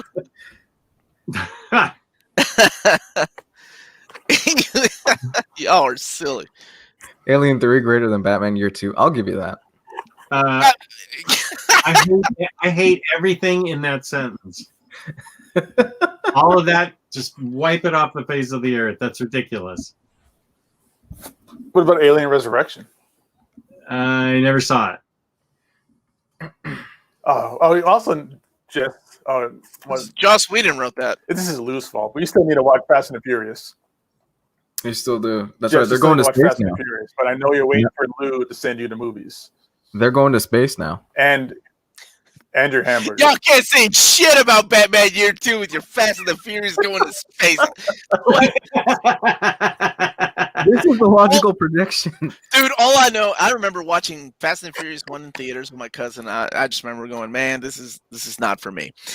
Like, few years later, we watched 6, and I'm like, holy shit, what happened between 2 and why are they fighting crime now? And like, they're super spies, and they're jumping out of a plane with parachute cars. Dude, I was like, confused. They're going the slasher movie route. That's what they're doing. They're doing the slasher movie route, where eventually they'll go to space, then they'll fight a psychic. That type of stuff. Fight a psychic. They'll go back in time at one point. Well, I'll watch him as soon as I was promised them years ago. So you're not missing out on much. You're gonna be so confused. You shut your you're totally missing out. You shut up, Omar. You are gonna be drinking. If you drink that Fast and the Furious fucking Flavor Aid, not Kool-Aid, that was a misconception. We're done. I'm out. Start wearing what the hell are their names? Hobbs and the other guy. Shaw. Yeah, you start wearing those shirts for the show. Is that some Affliction shirts he's gonna be wearing? Is the Hobbs and Shaw movie part of Fast and Furious? Yes, it's a spinoff. Yes, it's in the universe. Okay. It's actually not a bad movie. You get Cyborg Idris Elba in the film. Ooh. Dude, they're superheroes now. They went from spies to superheroes, and now they're going to space with Tom Cruise. Well, they went from Tom Cruise in this movie? Street hustling. No, Tom Cruise just lives up there because he's part of Scientology, and he's actually filming a movie in space, right? Yeah, he's the next mission. Like he's actually in space. There's a scene in Mission Impossible where he's in space, apparently. Fast and the Furious is gonna try to do that shit. Fast and the Furious went from just fast cars to like street racing and stealing like DVD players to going into the space. Yeah, they're the A team. They're the Latino A team. Latino A team. If you want to get a hold of them, you just have to look for the smell of barbecue in the barrio. I don't have friends. I have family. Mm-hmm. I love those movies. They're so good. They're so much fun. Yeah, Hobbs and Shaw is a total dude bro movie, and I love it. And I love Tokyo Drift. That's one of my favorite films of the franchise. I don't like Tokyo Drift. That's the third one, right? Yeah, nobody likes Tokyo Drift. That was back when Initial D and all that shit was really popular. So they were trying to cash in on that. Mm-hmm. It's all about the family. Look at these people in the chat, man. They love these movies. That's awesome. They know what's up. Like, we are on the pulse of the community, and it's Fast and the Furious. Mm-hmm. I never got that connection. All right. I'm still trying to figure out how they're going to tie in John Cena being Vin Diesel's brother. Like, in what universe does that work?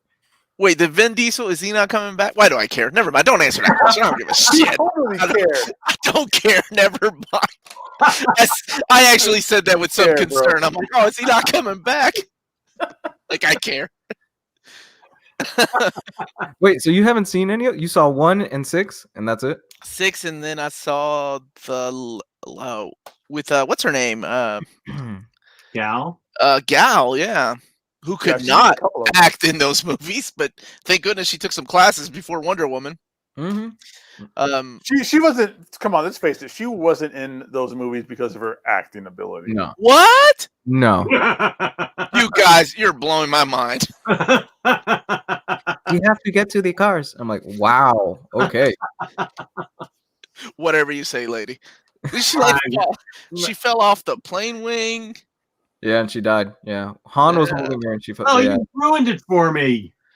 Dude, she went on to do Wonder Woman. I'm pretty sure you can figure out she's no longer like a side character in Fast and the Furious. Don't worry, Jess. You'll forget about it by the time you watch it. Well, that's true, too. Wonder Woman got delayed again, by the way. Yeah, Christmas. Yeah. It's coming out the same week as Dune is coming out. I'm like, okay, we'll see which one gets delayed after that. Dune looks amazing. I didn't see the trailer, but it looks amazing. Oh yeah, Dune looks great, but I don't know, man. No, nobody even saw Tenet yet. Movie like companies are gonna have to start trying to make movies and still make a profit, right? Yeah. Because I have no idea about movie theaters opening up to a full gone are the days so far of a full theater opening night for a Marvel movie, right? That's where they would make their money. They need to go to. So they have to change things. It has to be home. They have to make it VOD at this point. So, Lou, you've been looking for. And this is one of the reasons why I love Tokyo Drift so much. Oh, I remember her. Yeah. Yes. She was hot girl number 3, and she never appeared back again. Well, most of the characters, Lil Bow Wow. What? Oh my God, I actually know this. Yeah, you know what's up, dude. Come on. Jess is like, that's a Little Bow Wow. You are such a closeted Fast and Furious fan. I may have watched those movies when I was drunk. So I do remember Lil Bow Wow. Wasn't he in 2 or 3? He was in 3. He was in 3. He was with the dude, and they never came back. Yeah, he came back for a cameo. He comes back for a cameo. Now. He's back now. The Texas. I'm just kidding. I don't know. Yeah, the country boy, the country bumpkin guy. Little Bow Wow had an incredible Hulk car in that movie. That is cool. There's some comic books in it. All right. Let's highlight some of the chat. I put Fast and the Furious movies in the same category as Mission Impossible. Who cares how bad they are? They're fun. Dude, Mission Impossible is real. Those last ones, like for real. Fucking Tom Cruise is hanging off the side of a plane. That's why I go watch these things. Yeah. Tom Cruise for real, he is climbing up a mountain. He broke his ankle filming the last one, and you can see the shot where he breaks his ankle in the film. Like, say what you will about Tom Cruise and how crazy he is, but holy crap, he gives everything into these movies. Mm-hmm. I would love to go shopping with Hooniverse. This sounds funny. The Tokyo Drift. Yeah. I skid the cart around the corner and yelled, Tokyo Drift. Just admit it. You watched and enjoyed those movies. Shut up, Roberto. I ain't admitting shit. So, Lou, you've been waiting like forever, and this is one of your most highly anticipated movies ever, Tenet.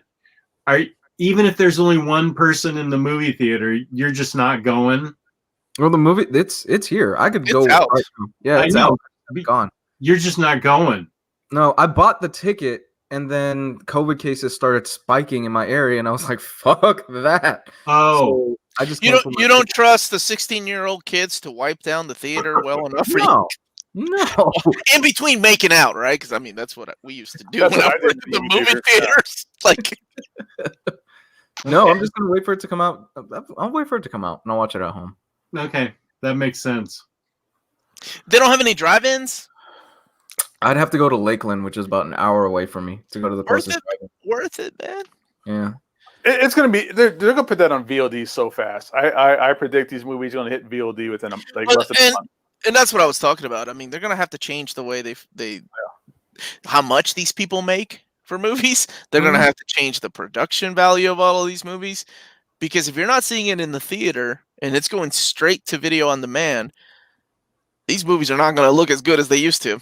You know who's gonna make out like a bandit with this stuff? It's Blumhouse. Blockbuster. Blumhouse that films everything for like $8 million, and they always make a profit no matter how bad the movie is. I think just going straight to video, they're gonna make their money back. Because what did Tenet do opening weekend? Like $20 million. Yeah, there's no way you can. I mean, No. How much are you paying your actors? How much are you paying your post production? That's crazy. I bet what's his face? Christopher Nolan got paid like $20 million to make that movie. That's probably just his salary. Probably something crazy like that. But I'd like to see the numbers of these movies nowadays. You know, not that Mulan, anybody was like really looking forward to seeing Mulan, but I like to see that compared to, I don't know, Aladdin, which came out, the live action movies, right?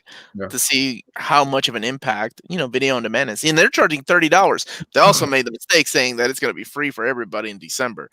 They should have kept that shit hush hush. Don't tell my cheap ass I'm getting it free if I wait. I'll wait. I'm happy to wait on Mulan until December. No, okay, but if they put out like New Mutants or they put out Black Widow on Disney Plus for $30, I'm in. Oh, I was going to say, would you guys pony up? Would you guys pony up the $30? If Disney announces tomorrow, Black Widow comes out day and date, same theater, $30 at home.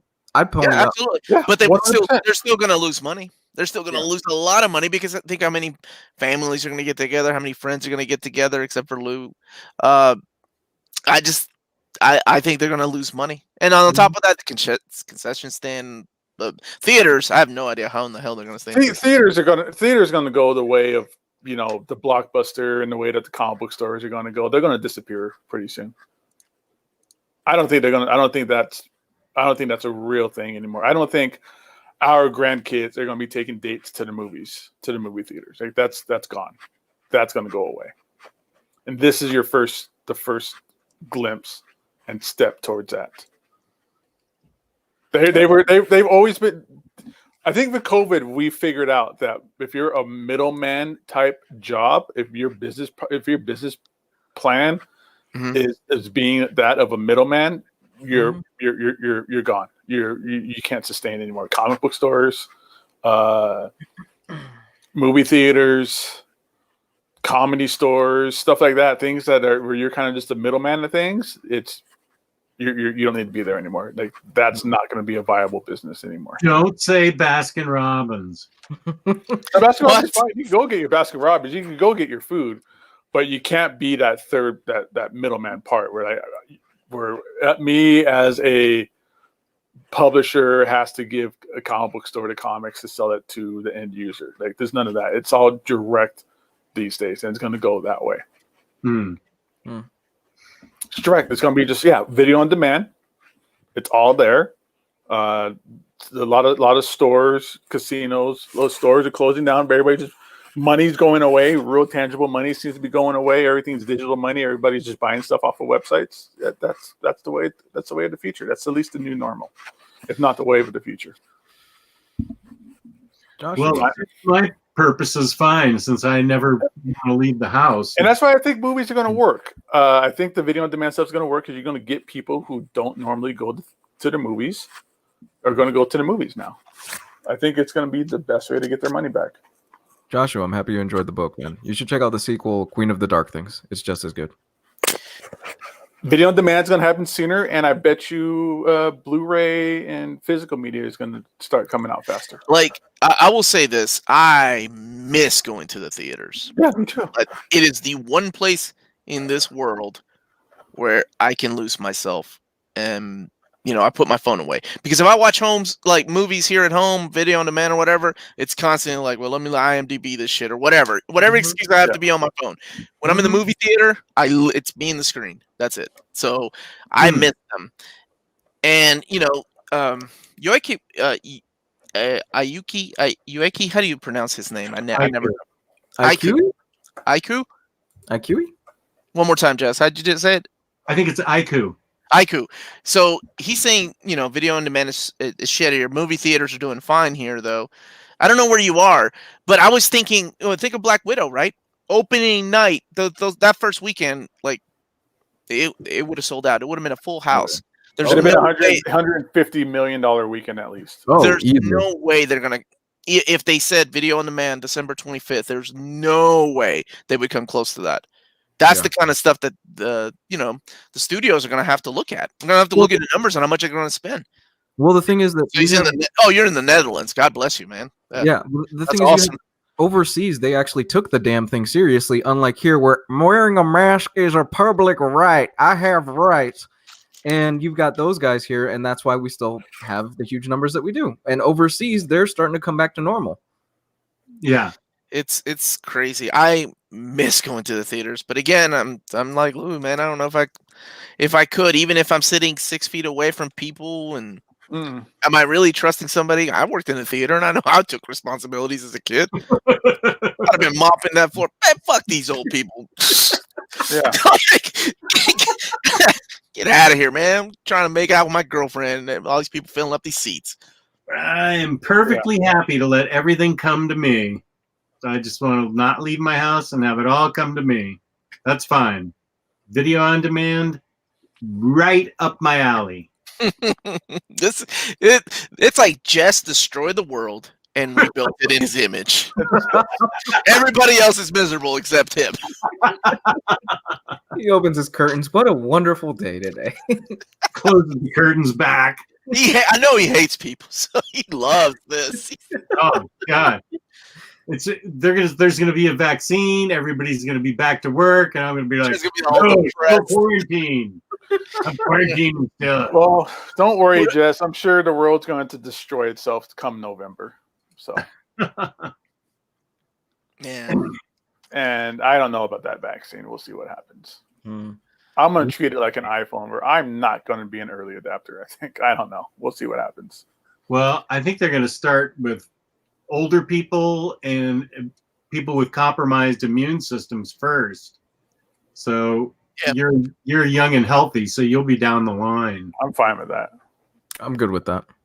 Yeah, I think we all would be good with that. Even if it was even if I did want to be like a first adapter or first user, I have the mentality of let the people who need it get it first. Like I don't need it. And honestly, my life hasn't really suffered or changed or different during this. Anyways, I've worked this whole time, so I feel very, very, very lucky for that because I know a lot of people who don't. This might be one of my favorite comments right here from Ms. The one at 146. Ms. Camarilla. Look at you! You know how to pronounce everybody's name. Yes, sir. They're all old time chatters. Yeah, but I never ask how to pronounce their names. I just assume you know. Maybe you don't know. You're still whatever. We have Mulan in theaters here in Malaysia. Not worth dying for, though. I love this comment. Black Widow, though. That's a different thing. I love that comment. I love that comment. No, not yet. He's talking when it comes out. If it comes out in theaters, maybe worth it. Worth it. Yeah. Maybe. Have you guys seen Mulan? Has anybody here seen it yet? I don't give a shit about those Disney live action remakes, man. That's like asking me if I saw Lion King live action. I haven't Also, seen it. doesn't make any sense. Actually, out of all the damn Disney movies, live action remakes, that's the one that makes no sense more than any of the other ones. Lion King? At least with the other ones, they're live action actors, right? But they're really like all they're doing is replacing a cartoon animal with another cartoon animal. Like a CG. They can't emote. I will say this: if you have the right setup, the Lion King 4K looks fucking incredible. It looks photorealistic. There's some stuff in there that looks like you were looking at the real savannah. I'm sure it's beautiful. It's just I've never been a huge fan of remakes like that. So I saw their live remake of Beauty and the Beast. That was really great. Oh, okay. Well, maybe Mulan's up your alley. I don't know. Is Mulan a musical or is it just the plain old fight, just straight? I think they took out all the music except Donnie. Yeah, the animated one has a bunch of songs. Yeah, Donnie Osmond comes in shirtless and starts singing "How to Make a Man Out of You." You know what's awesome? It's a small cameo. You got to look for it. I actually paid to see that. What a fool. Omar just spent my $30. Why is this white guy hanging out back then in China and he's shirtless and singing? Why is he 100 years old? Do not buy that movie for that. It's $30. Good lord. My girl ended up seeing it with her daughter. They both thought it was boring. They hated it. Man, you take away Eddie Murphy as the dragon. I'm out, man. I'm out. That's my favorite Disney movie ever, Mulan. I love the music. Really? I never thought Eddie Murphy. The music is great in that movie. It really is. The comedy was good. I really like the comedy in that movie. I never saw it. Yeah. I like I think my favorite one from that time frame would probably be like Hercules or Aladdin. Both of those are I love great. Hercules. And then Hercules got its own like animated show for a while. What was the one we were talking about, Gabe, that's underrated? The Emperor's New Groove. Oh yeah. Yeah. That's my people, man. When they remake it, I want live action Peruvian actors, and we only got 2 in Hollywood, so they better cast Benjamin Bratt and that one girl. No, she's in prison, so we only got 1 Peruvian actor. The rest, they can hire a bunch of Mexicans and Puerto Ricans to fill up the. Or John Candy. Let John Candy be in there. Not John Candy, John Goodman. John Candy. I was like, he's dead, man. John Candy died in the 90s. I love Emperor's New Groove. That was so funny. Yeah, that's a great one. That's not a Disney film though, right? Was that DreamWorks? Yeah, that's Disney. I think it's a Disney film. My wife, all right. My wife and I were going to a Halloween party, and one of our costumes was what's her name? Yzma, and what's her servant's name? Gronk. Yeah, we were gonna do that as Gronk a couple. awesome. Yes, he was a Gronk buddy. had a sequel to that movie. That's right, he did. I never watched any of the Disney sequels except the true sequels, like Rescuers Down Under. Oh, that was great. I love the Rescuers movies. Is that guy Peruvian? He's Homeboy from Mandalorian? He's Chilean. Yeah, Close enough, Roberto Rodriguez, you racist.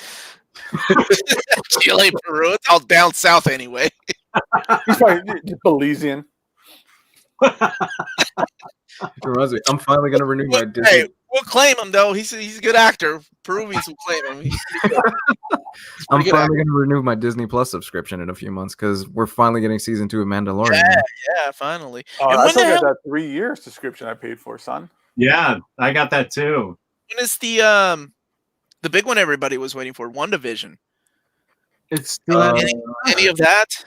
I think it got delayed, didn't it? I think all that stuff is pushed because they were barely starting to film it when COVID hit. What's up? I said, Omnibros 80 minutes. No time for shelfies. Omnibros 110 minutes. Still going. That's how it happens sometimes, man. That's how they call us out, man. This is what happens. Started on Disney movies, man. Yeah, that's a whole topic, man. I love Disney movies. There's an episode of Disney movies. Now, I think Luis, other than me, is the only person here that likes physical movies. Mm-hmm. So I can ask him this: Mm.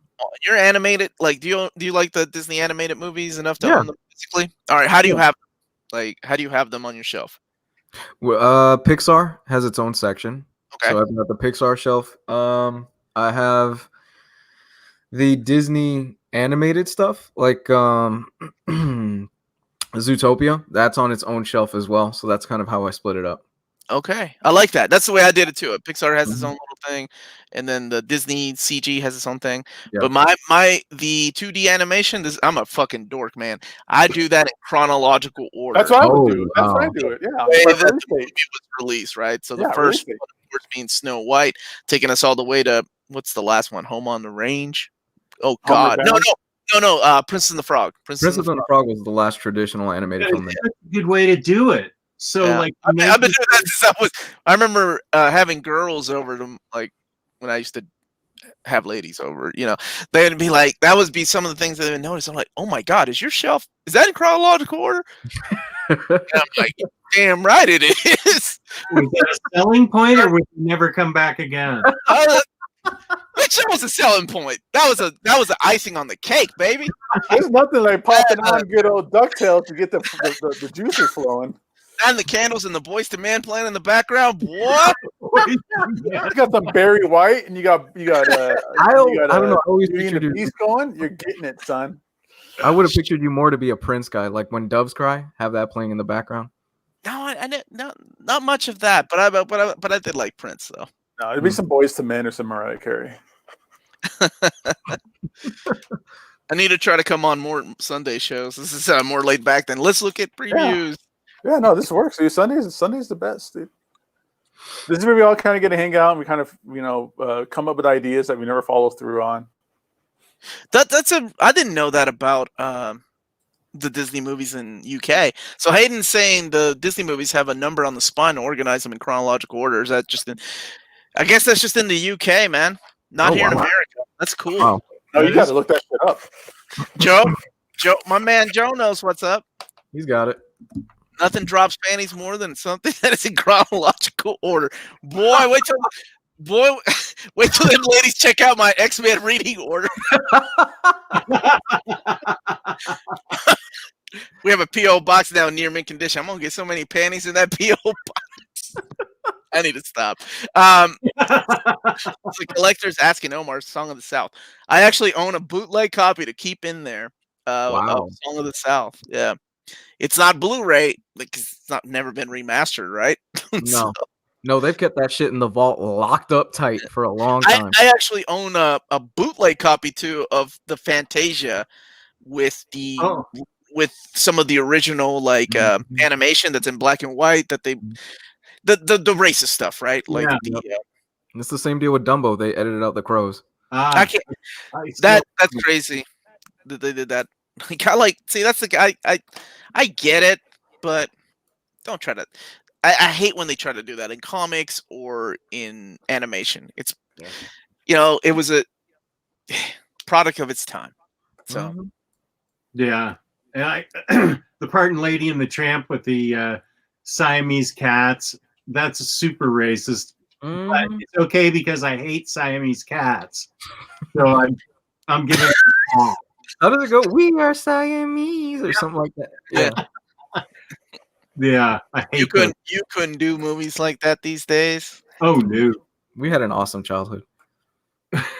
You guys did, because you had all the great cartoons in the 90s. I didn't have jack growing up, but just getting a show where we talk about cartoons, you guys could talk about it for 3 hours, all the great cartoons in the 90s and stuff. I didn't get anything like that. I had like Super Friends and Space Ghost, and it wasn't even the funny, ironic Space Ghost that you have the Alex Toth. Yeah, it wasn't even Space Ghost Coast to Coast. I loved it when we had a talk show. It wasn't even that. Of course, I didn't have Rocky and Bullwinkle and Bugs Bunny. It wasn't until the late 90s that we also got, some of the 80s cartoons had a continuation of a storyline too, right? Like where Bugs Bunny, there was no to be continued, or you got to watch this in order for this to make sense. Each episode was just, standalone. Gargoyles was probably one of those first ones. Well, I thought of the Gargoyles was 80s, amazing, like dude. with Transformers, like in the 80s with Transformers. You had a continuation. Well, But the one for me was Robotech, but that was also an anime.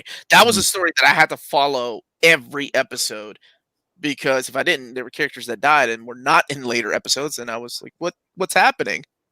Yeah. So it started in the 80s, I think. Voltron. Yeah, Justin and I was talking about that before, where 80s is all like, not all, but a big significant portion of 80s cartoons were really just 30-minute commercials.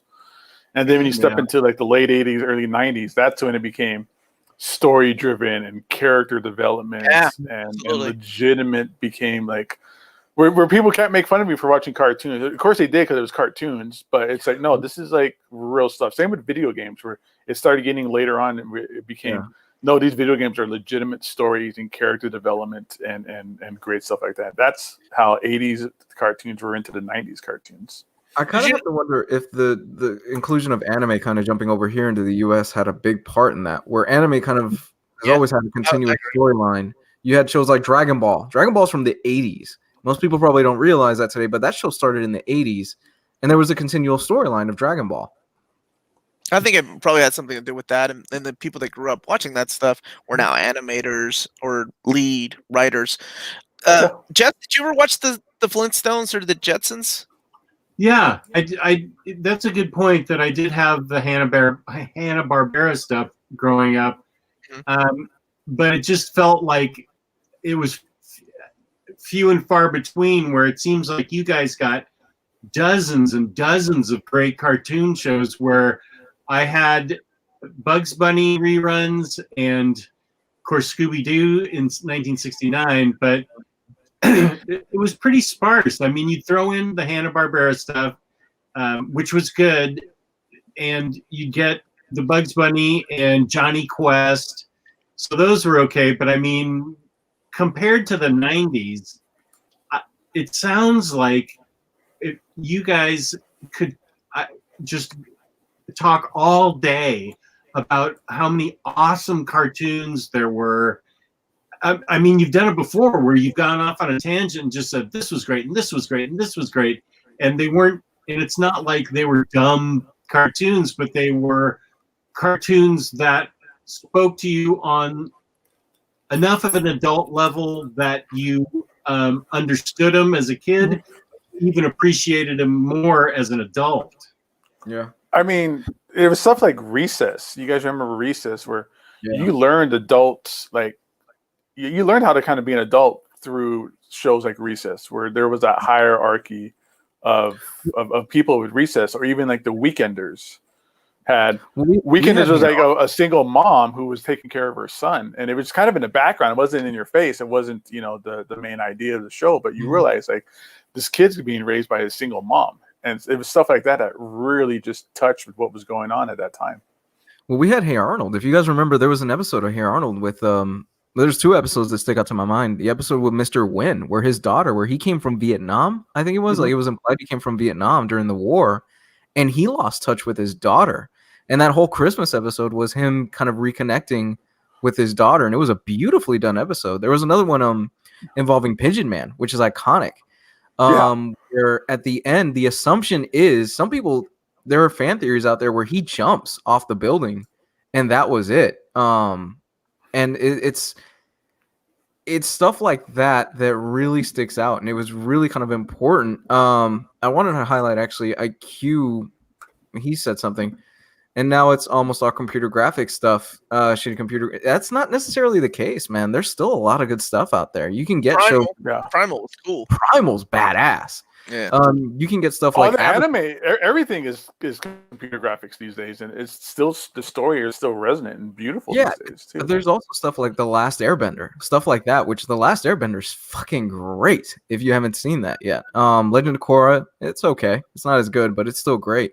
There's still a lot of good stuff out there that people are producing.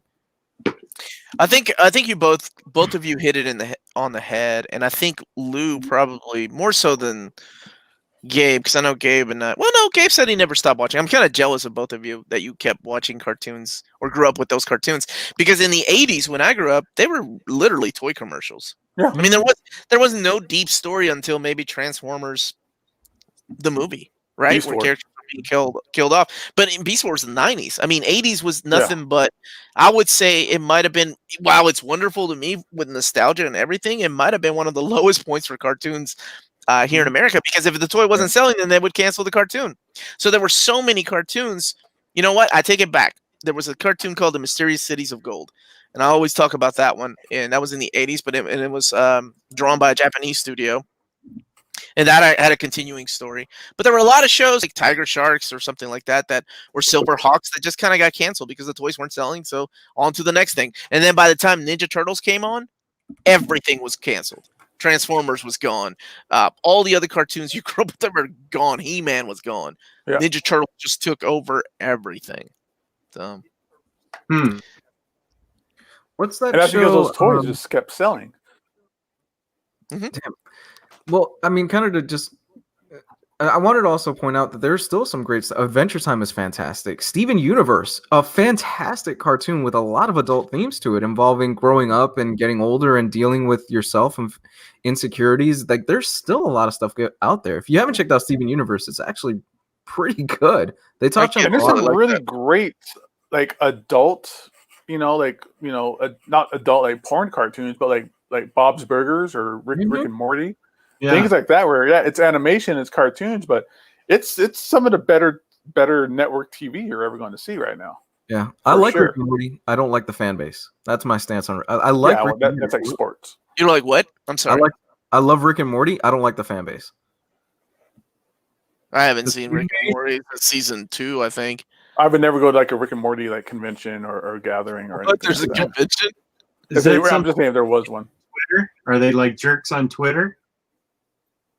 Yeah, they're known to being kind of dicks. Well, you can always look up Rick and Morty McDonald's sauce and see just the outrage that happened with that. The Szechuan sauce? The Szechuan sauce.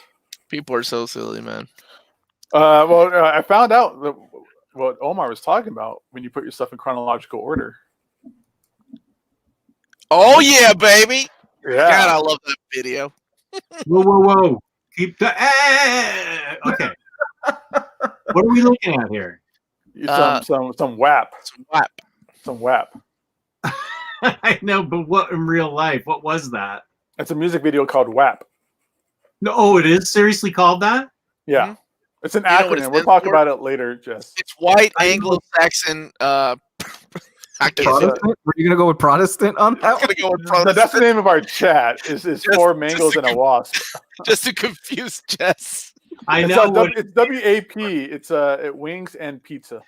I know what it stands for. Oh, where'd you find that out? Animal Crossing. This is where it came from.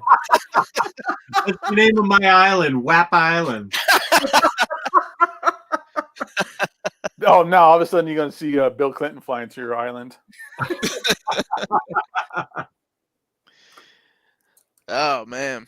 But dude, like 80s and 90s cartoons, it was such a transitional phase, and it just kept going from there. Really set a precedence and just skyrocketed. I mean, look at even like SpongeBob. SpongeBob's still going on, and it's still the same kind of style and tone, and it's still one of my favorite things to watch on a early weekend morning kind of thing. Love watching SpongeBob. And that is how Omnibros lose their IST sponsorship. They knew how we were before they sponsored us. And worse stuff. We used to be a lot worse. Yeah, down a lot. We used to be a lot worse. If you watch some of I remember being drunk in so many episodes because I was traveling so much for work. Some of those early episodes, I'm like, Jesus Christ! I'm surprised we have an audience. Speaking of, geez, this is 2 hours, dude. I gotta get going. I gotta get to the gym. I used to remember, dude, I should blasted in those early episodes. I was high out of my ass in most of the early episodes. Yeah, dude, I was drinking pretty heavy back then too.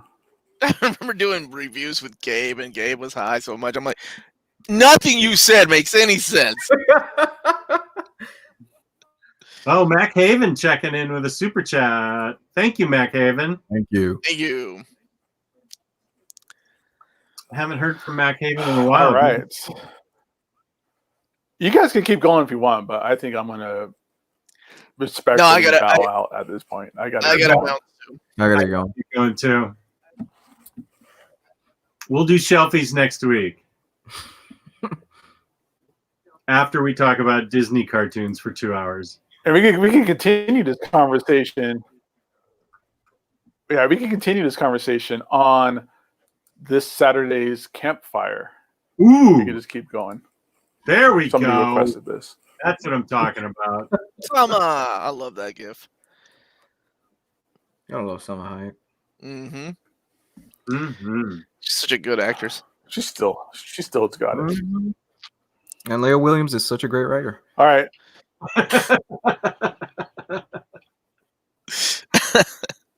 All right. Take it away. Omar, where can they find you on the internet? You can find me on my channel, Near Mid Condition. That's where you can find me. What about you, Luis? Where can people find you? Comics Guide 101 on Twitter and on YouTube. You can find me, Omnidog, on the newly improved 1080p Omnidog's Vault on YouTube, where all my vids from now on will be high quality because I finally figured it out. And Instagram, Omnidogs_Vault. And you can find me, Gabe Loves 90s Comics, on Instagram as well. And follow Omnibros Live on Instagram. We're at like 1,200 followers now. Like the video, give us a subscribe. We're in the home stretch to 4,000, everybody. So nice. Help us out. We're gonna hit that 4,000 pretty soon. We're less than 100 subscribers away. So let's keep it going, everybody. And then come join us Saturday for the campfire. Yeah, that's Omnibros After Dark. All right. And with that said, good night, everybody. Or good day. Peace and love. Peace and love. Bye, everybody.